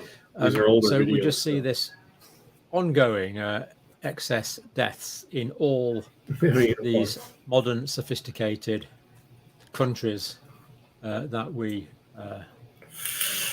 most of us live in. It's just see if we can find something else. It's just an ongoing disaster for individuals and their families, and yet we hear virtually nothing. So I really hope that pretty soon I'll be able to come and say, right, excess deaths have gone down now. Oh, here we go. But they haven't. They remain high and have done for 18 months on the whole. That graph just shows it really quite nicely. All these countries well above the 0% line for most of the time, and yet from our elected officials and from our non-elected officials in diverse places who are unelected and unaccountable, we hear nothing. And from the majority of mainstream media, we hear nothing. Why should it be left to eccentrics like me sitting in my back room to sound the alarm on this? Why? You sense my frustration. I don't need to go on. It's demoralizing to dwell on these very negative issues, but we're talking with people's lives here, and we have to write to politicians and say, right, let's get this investigated. We need to know why people are dying at an accelerated rate. Silence is not acceptable to me, and I know to many of you that are watching. Immensely frustrating. It's almost like leaders are living in a parallel universe. You've got the message, so I'm going to leave it there. And anything you can think of to do to get people to investigate this properly and to prevent it happening in future, if you can think of something, please do it. Thank you for watching. All right, Matt. There we go. Look, everybody, I know that things are about as bad as they can get down here on this submarine, and we only have maybe 40 hours of air left, which is why I'm so sorry that I have to do this, but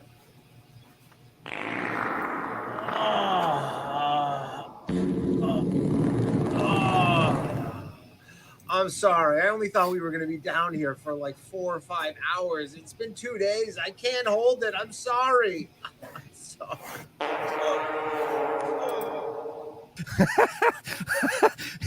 That's so wrong. That's so inappropriate right now. But it is so freaking funny. Welcome back, beautiful and amazing human beings.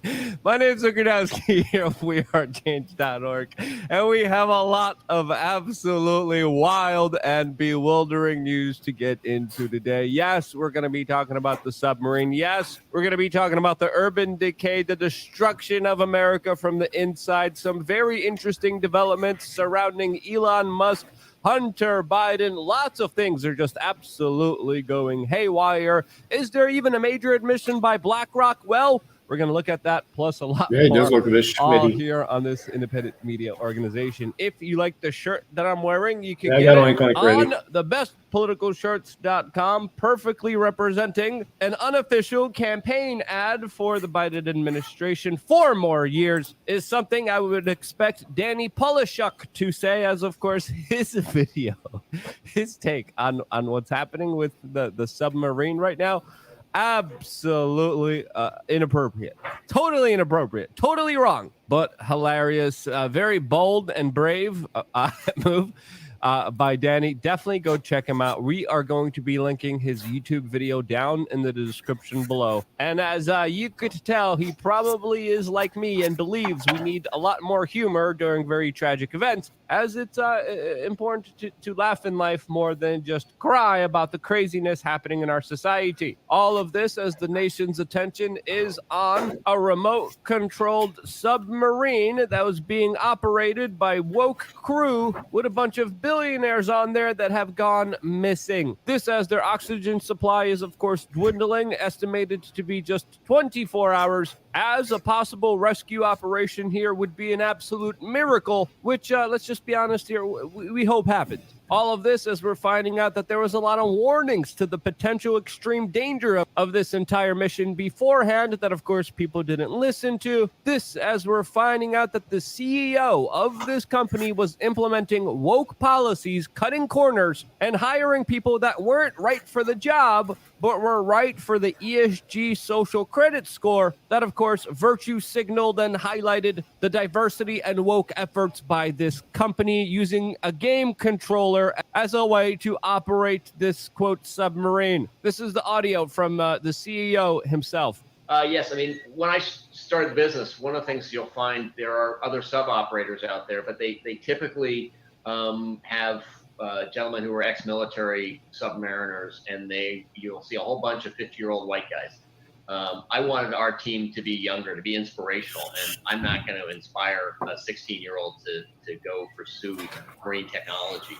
But a 25-year-old, who's a sub-pilot or a platform operator or one of our techs can be inspirational. And so we've really tried to get very intelligent, motivated, I'm not sure younger who he's talking individuals about. involved, because we're doing things that are I completely don't know who it new, is. taking I don't know. approaches that are used John. largely in the That's aerospace some industry, as silly related to takes. safety and some of the You're right to your preponderance takes. of Go get 'em. checklists, things we do for risk assessments and things like that are more aviation related than ocean related. And we can train people to do that. We can train someone to pilot the sub. We use a game controller, so anybody can drive the sub. Yeah, anyone, just anyone off of the streets that fills our diversity quotas. Yeah, let's put them in the sub that people are responsible for the lives of others. Because, the guys who are most qualified for it, they're just too old and white. And in what in the hell are you thinking news? Bud Light is, of course, getting more bad financial news as their sales are continuing to drop yet another 27%. as rightfully so, the fluoride endocrine disrupting, liver damaging, brain harming beverage that they tried to get little tweens to drink is not doing good in the fair marketplace of competition. And in my opinion, rightfully so. In other, what in the world are you thinking news? Fox News just got their latest ratings numbers after ousting their number one anchor, who was willing to question both political parties, willing to ask the hard questions, willing to go up against powerful people for the benefit of the general public by asking sincere, legitimate questions to those in authority who abuse it routinely. This, as we're finding out that Fox News's ratings have fallen to the 14th place behind MSNBC and even behind Joy Reid. Yes, CIA establishment regurgitating stooge Sean Hannity now is in the 14th place of ratings, as Fox News had a major total collapse of their entire media organization that used to dominate the number one spot in all of news television. All of this as Tucker Carlson's videos that he's releasing independent segments on Twitter are getting millions and millions of views. His latest video, 11.6 We million won't tolerate the views. anti-Semitism. Yes, you heard that correctly. Dominating most of American media viewership and absolutely dominating the news cycle, especially with his latest episode talking about the extremely unfair political prosecution in this country that we're going to be talking about in just a little bit. In other really dumb moves, we're also finding out that the U.S. Pentagon has an accounting error that provided an extra $6.2 billion for Ukrainian military aid, which is a drop in the bucket to the trillions of dollars that the Pentagon can't account for that routinely goes missing. Specifically on September 10th, 2001, there was a couple $1 trillion that, were just never accounted for, never found. I wonder what the hell's going on there. This, as it's fair to say that there's a lot of secretive black budgets and really crazy things that the U.S. government is doing with your tax dollars that you do not know about, that we routinely like to talk about on LukeUnfiltered.com, our own members area, which is more crucial than ever since, of course, YouTube just fully demonetized us without warning. Why did they do it? What was responsible for us getting a significant portion of our livelihood that paid for our operation, that paid for our staff, that paid for people to be able to live? Why did they cut that money? No, just a blanket generalized statement without even specifically telling us what was going on here. And this is why, you know what? Screw it. We have our own memberships. You guys signing up for just 50 cents a day means the world to me, and it helps grow this independent media operation. In exchange for that, I give you guys a video almost every single day, 3 master classes in real life meetups, a forum to meet like-minded people, a store that saves you a crap ton of money and gives you exclusive gear that you can only get as a member, contest, giveaways, and a whole lot of incredible participation in this independent media operation, which you are sort of a part of by signing up and being a member. Your memberships are more crucial than ever, and we can't thank you enough for your support. So we sincerely thank you, and we will see you there right after this broadcast, where we will continue to talk about more serious matters. Also, it's important to bring up that today is also the 2-year anniversary of the passing of Johnny Hurley. He was a major member of We Are Change Colorado. He was a hero that stopped a monster that wanted to commit a mass shooting. This monster wanted to kill as many police officers as he could. You sound like a troll of one. You don't sound like an actual Democrat. I mean, you're saying all the basic talking points, which reeks of trolls. So I'll let you play around on the chat for a while. Just keep out the anti-Semitism. Johnny Hurley got active, got engaged, and stopped this monster. And while taking out the bullets and magazine from this monster's firearms, some untrained police officers, in a clearly bewildering and strange way, took out Johnny Hurley and then waited a very long time to allow an ambulance through before, sadly, Johnny Hurley left us and bled out. We did a full video about this. It's going to be linked in the description. And truly, if you want to know more about this, check out Bruce Bowman on Twitter. Check out all the stuff that We Are Change Colorado is doing as they are celebrating Johnny's life today. and he is definitely someone that deserves to be remembered. His story, his heroic actions saved many lives that day, and sadly, his life Okay. was tragically He taken can answer away you from after us by about some 5 very minutes. bad people who made some very bad decisions. An absolute huge case of injustice that sadly we have still not had any kind of responsibility from. The police officers here not held responsible. Again, clearly officers that should not be working on the job right now that are still working as cops for some reason. And yeah, the links will be down in the description below to check out more information about Johnny and what else can you say about this matter. All right, we're going to continue today's video, specifically talking about the latest revelation from O'Keefe Media Group that released a video of what they call a, quote, Black Rock recruiter that came out and talked about how essentially a lot of powerful people buy off politicians. No surprise to everyone, but to hear someone connected to the BlackRock group talk about it was very interesting. Now, how much of this that was said was because he was trying to seduce a fellow person that he was on a date on? How much of this is... You can debate your points all the time, anytime you want, Stuttering John, if you're still here. But Jew, PQ, whatever that is straight up anti-Semitic. And even though I may not be for any of those types of religions, YouTube will get me for it. So please stop, or it gets worse. Is real life? Well, I guess we will never know. This is, I think it's fair to say that a lot of powerful people definitely do get to make their own rules, just like Elon Musk's today that announced that using the words cis and cisgender are now considered slurs on the Twitter platform, and that there will be a crackdown on this, which will punish people in the algorithm for using these words. Not really the actions of a free speech platform, and my perspective from all of this is that is surmised by saying sticks and stones may break your bones, but names won't hurt me. And I think people should have a better grasp of their own emotional state and not be dependent on people of what they say on the internet, and their offense shouldn't be used as a tool of censorship. And I don't care on what side the censorship leans on. I believe in free speech and think people should have the right to call each other whatever they want when they want. But hey, that's just my perspective, as of course the Daily Mail is also reporting today that Elon Musk is pledging to roll out Teslas in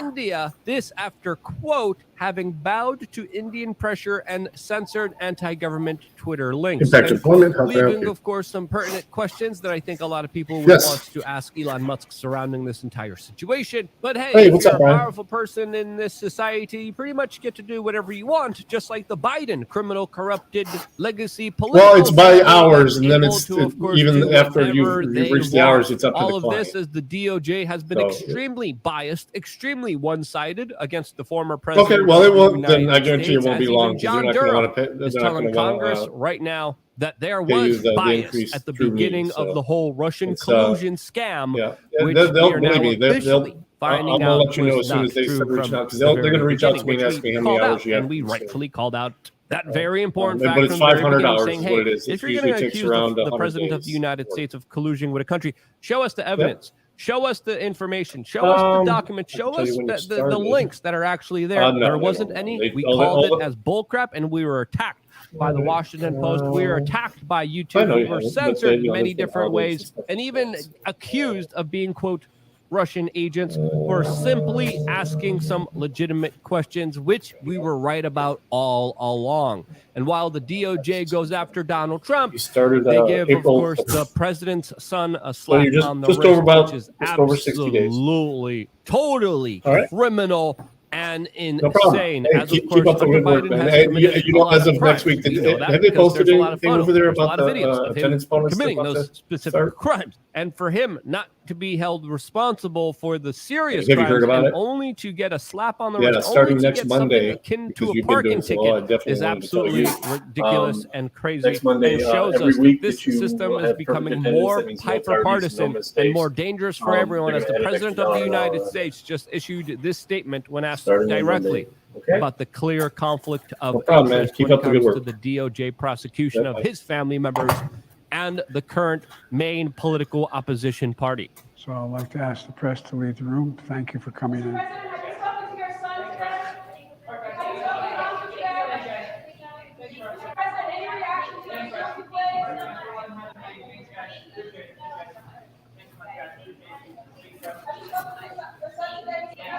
I'm very proud of my son. Now, personally, if there was so many grotesque photos and so much of just extremely nefarious activities done by particularly maybe my son, maybe I wouldn't say I'm proud of him on national television. But hey, that's just me. As of course, this is the same corrupted. Oh, I got a cool comment on my my Cop Watch video the other night. I'll show you that, guys, that real quick. Of course, I killed him with kindness because that's how I roll. Comments. Oh, content. I already answered him, so need to pull it up. Action points. Comments.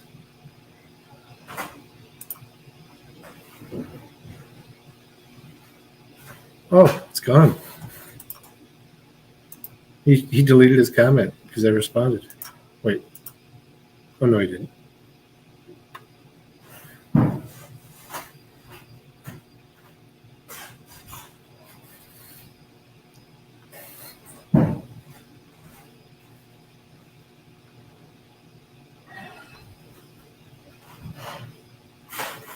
Oh, wow. These are held for review? Yeah, he said it's Taipan 2345. Said we'll be good when the bring in encrypted police radio so frauditors can't listen to their roared broadcasts. I said yes, because that's transparent. I'm not sure though. I didn't pin it. Wait, I have one pinned? What's pinned? Sovereign citizen talk, it is legal. The Supreme Court is only good when these idiots agree with it. If it's not a fourth violation, when it is deemed lawful by the Supreme Court. I don't have to agree with it. I was on with Callahan. Why are all these held up?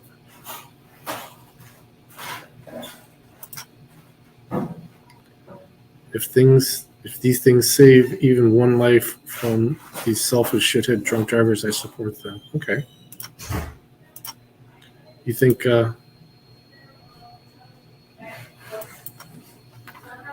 so yeah, that was something published. Why are these okay, held comments?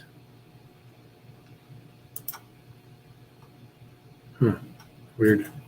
All right. Back to him. Political party establishment that is trying to take out their political opposition, that also has a lot of extensive money ties to Russia, to Ukraine, to China, which were all involved in a dangerous geopolitical problem with, of course, the proxy war that's happening in Ukraine that is desperately being escalated by Western powers that have deliberately shut down peace deals and, of course, further prolonged it, causing more life loss of innocent human beings. And I didn't ban him. I just gave him a timeout. That, in my opinion, definitely deserves to be held accountable. Definitely deserves to have the rule of law implemented against it fairly and accurately. Will that ever happen with the next political opposition party going against them? Well, we'll see, but they call it a duopoly for a reason, as of course one crime family usually washes the hands of the other crime family in American politics. That's what I see here. Is there a case to actually get some justice here? Let me know what you think. Press 1 if you think there will be justice. Press 2 if you think it will never happen here as far as American politics is proceeding the way it is. Let me know what you guys think. I wouldn't be here if it wasn't for you guys actually watching and sharing these videos, and this is why I love you guys. Stay tuned for more here on wearechange.org. One more video coming your way right now on lukeunfiltered.com.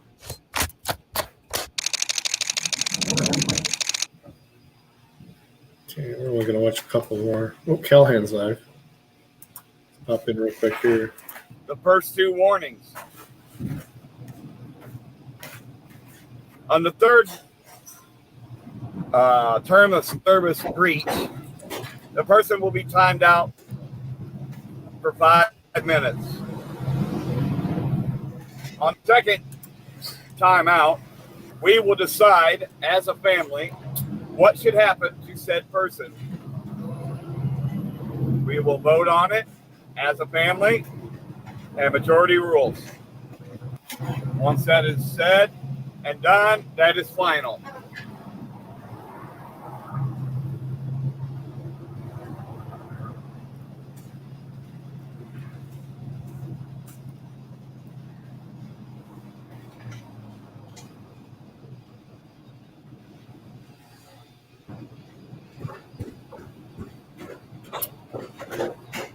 Yeah, Callahan, guys, you're gonna drop one. Doesn't have a mod on Midwest.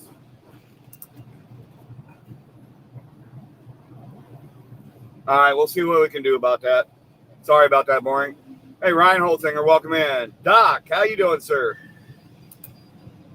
No, nothing's happened. C4T, we never. It's like they were hiding from us last night, if that's what you're talking about. If you're talking about my decision on how we handle the chat from now on, no, I just want to get back to the way we started things.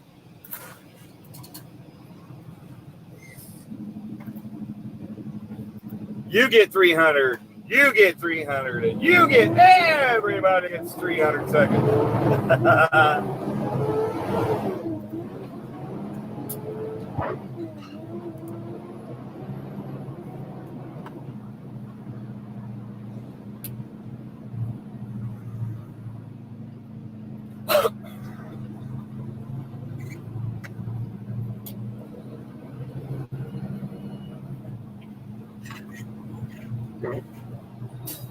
No, Andrew, if you said something wrong, you know me by now, I would say something about it.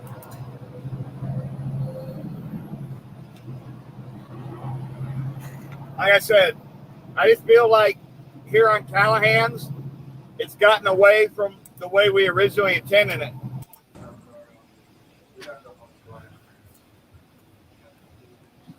Impact Employment, how can I help you?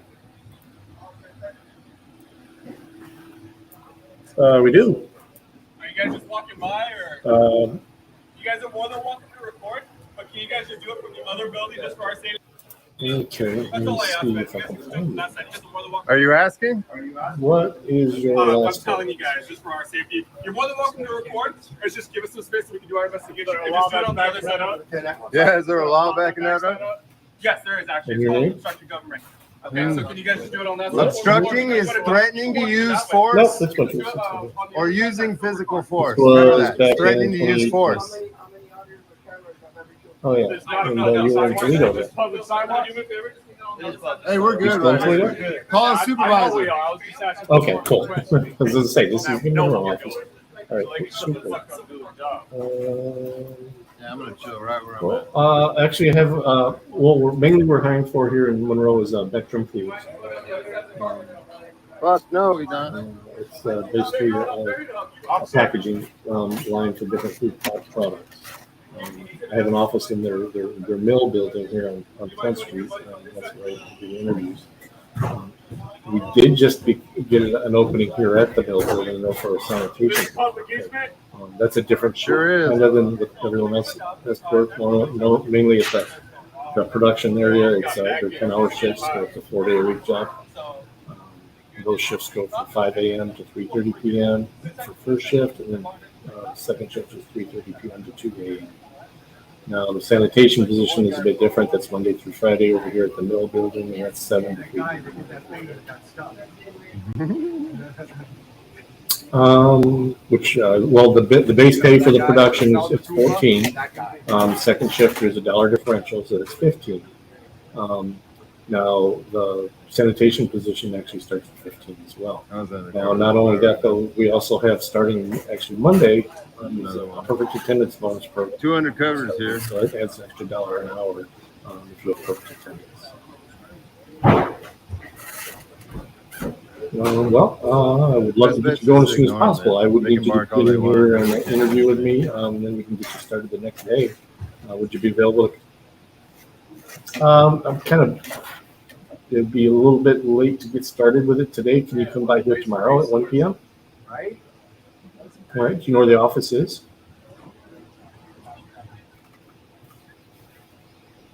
I'm inside the building. Yeah, the older building on Front Street there. I have an office. Yep. Yeah, I have an office. I have an office in the basement. Okay. North. All right. All right. Just make sure you bring an ID and either a social or a birth certificate. Okay. Just so we can do the I-9 and paperwork and stuff. Okay. All right. Yeah. Yeah. Well, have a good day, and I'll see you tomorrow. All right. Bye. Sorry, guys.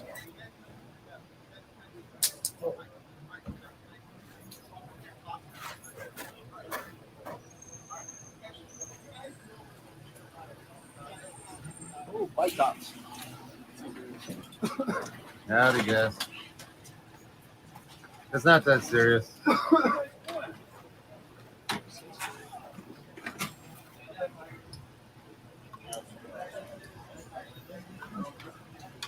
What's the matter with you officers? What's going on? Why are you guys so aggressive?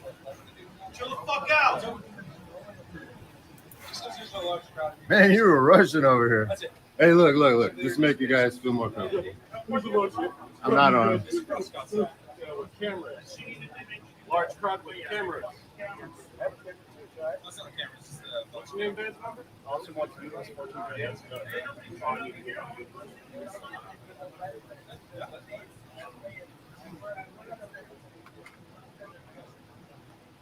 Are you a public servant? I am a police officer. Are you? Is that a public servant? No problem. Police officer. What's up with the aggression? I didn't move my feet once. You guys came marked up right through my face with all this aggression. I don't see any aggression.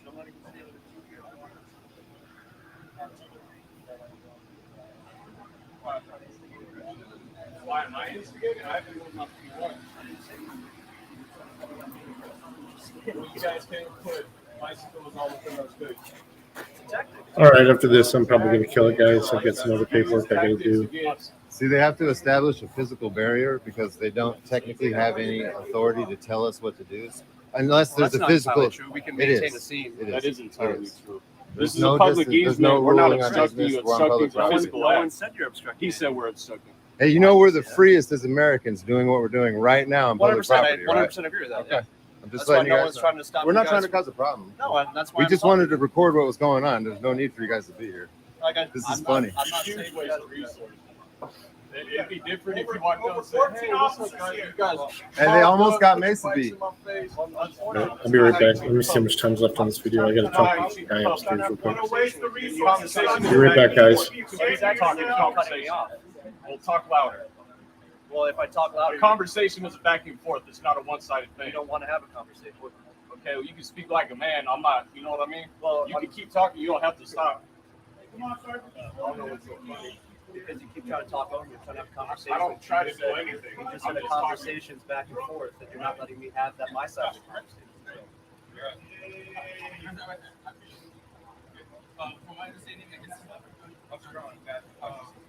Hey, somebody needs to correct this officer. He said we were obstructing. That's threatening to use force or physical violence to hinder you guys. What we're doing is not obstructing. You guys need to get educated before you violate somebody's rights and lose your qualified immunity in court. You're supposed to know this stuff. That's a lawsuit. You know that, right? Qualified immunity is on the table for everybody nowadays. Look at all the cities and states losing it, you guys. But be safe, for real. We don't have a problem with y'all. You guys make sure you do it too, Dave. You guys take somebody out. What these guys do.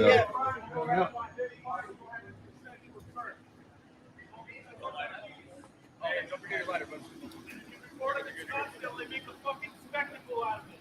make sure you record every interaction. I'm assuming we'll see you all later tonight because we're going to be around. See all this? This is intimidation, but it don't work with us. This guy's counting really hard. Guys, always remember, we have authority over you until we break the law. Always remember that. No one said you guys did. No one said you guys are doing anything wrong. Why are you here then, dude? This looks funny. The way you guys push stuff on us. I don't understand this. So now we're gonna play dumb. I thought. No, I didn't do anything when I rolled up to you guys. Are we done here? Excuse me. I'm done. Okay, good. I just want to document everybody. Howdy. I'm gonna get everybody's face in here pretty good. Vehicles. Excuse me. How are you, All right, buddy? everybody. Pretty good, you?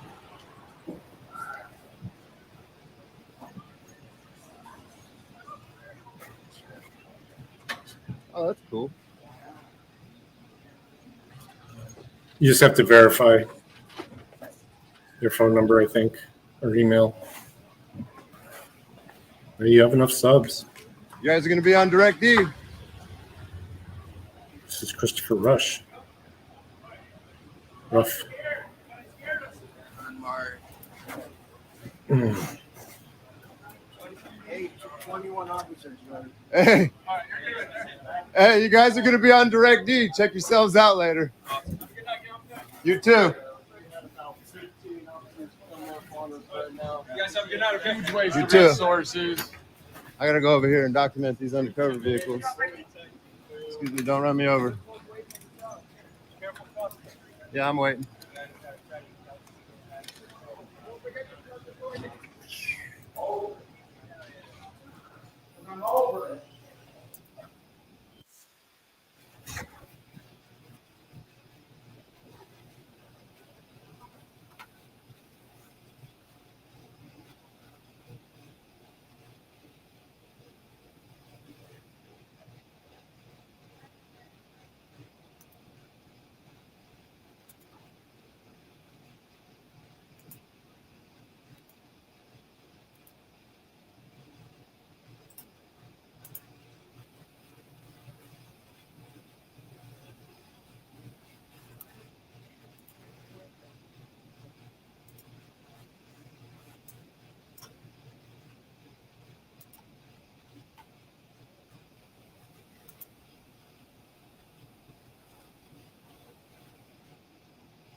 Big shout out to NorCal Cop Watch last night for the $20 super chat. Accountability. We will be trying to link up with NorCal in the future.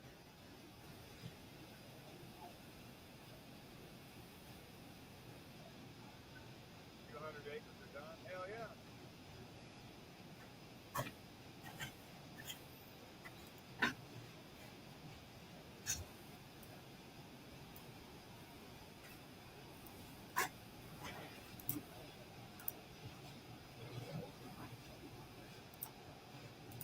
Now I'm going to cover off on both desktop and mobile live streaming options here, and make sure you stick around because I'm also going to be sharing throughout some amazing tools and tips and things to help you level up your live streams. So we're going to start off by looking at the most basic and the easiest ways to go live on YouTube first. So I'll show you the method on desktop first, and we'll jump into mobile straight after. Now I'm showing you on a Mac, but the process is exactly the same on PC. Now the first thing you need to do is make sure that you do have live streaming enabled on your channel. So you want to click on your profile picture in the top right hand corner, come down to YouTube Studio, come down to settings, then to channel. Let's go to Gregory, it's been discussed a lot for you, bud. If you think Indy actually has your best interest in heart, you're sadly mistaken, dude. After all that you went through with PDF and everything, you would think you would understand that. But apparently you don't. So. feature eligibility. You want to make sure that you've verified your channel, which is this bottom section here. So if we click on this, we can see that because our channel is verified, we have access to live streaming. So if your channel isn't verified yet, there will be a button over here for you to verify your channel. With that out of the way, we can close that out. We just want to come up the top here to create, and then we can choose go live. So if we just want to go live right now, we come over here to webcam, we give it permission to access our webcam and our microphone, and we can see in the background that it is pulling in our webcam feed. From here, we want to give our YouTube live stream a title and a description. We can then upload a thumbnail image just as you would with a regular YouTube video. So I would recommend that you are doing that. So we can click on this, go ahead and find our thumbnail image and hit open. We can add our live stream to a playlist if we'd like. And we also need to specify here if our live stream is made for kids. So you've got a yes or no. Don't ever say yes. I'm going to leave this as no. Now you probably find that a lot of these settings are just fine as default. But if you want access to a lot more settings, then you'll click this show more button down here. And we can tag this live stream as a paid promotion.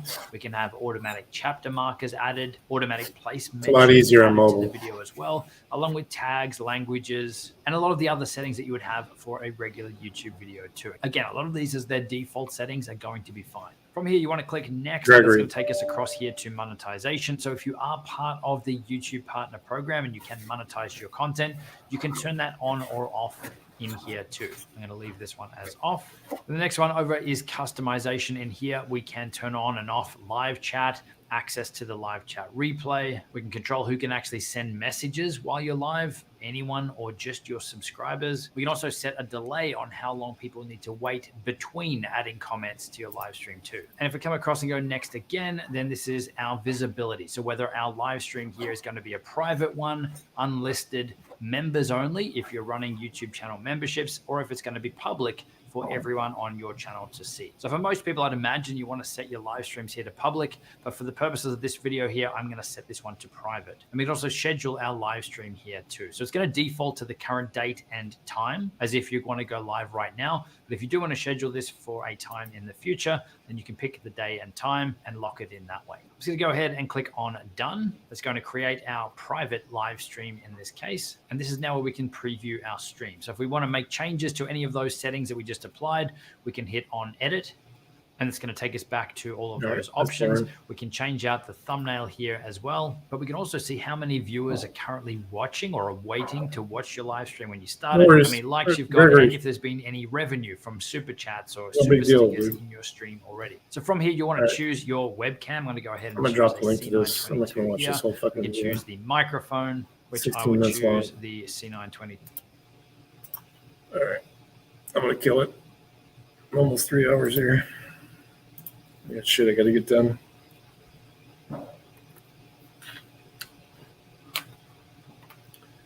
Y'all have a good day. I'll play the outro.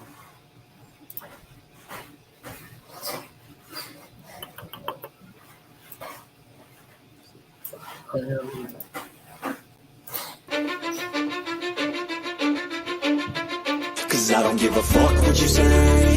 Yeah, I'ma do shit my way.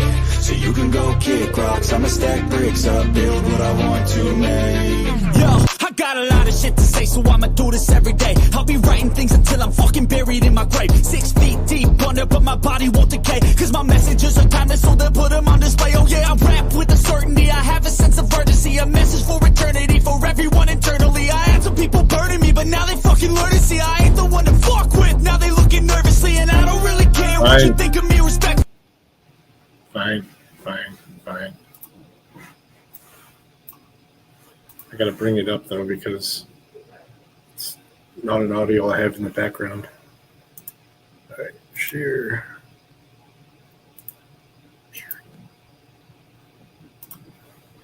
There you guys go. Oink oink. Oink oink oink oink. I'm the best piggy.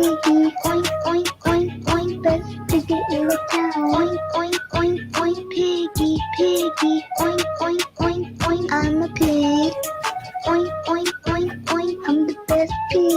Oink oink oink oink. Best piggy in the town. Oink oink oink oink. Piggy piggy. Oink oink oink oink. I'm a pig.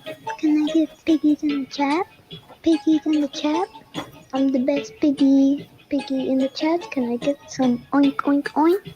Oink oink, mother truckers. Oink oink oink oink. Oink oink oink oink. I'm the best piggy.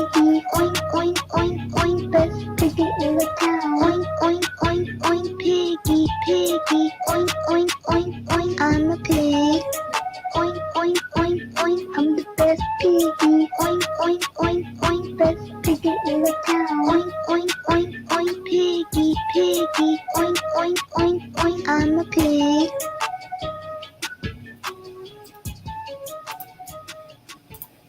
Peace, everybody.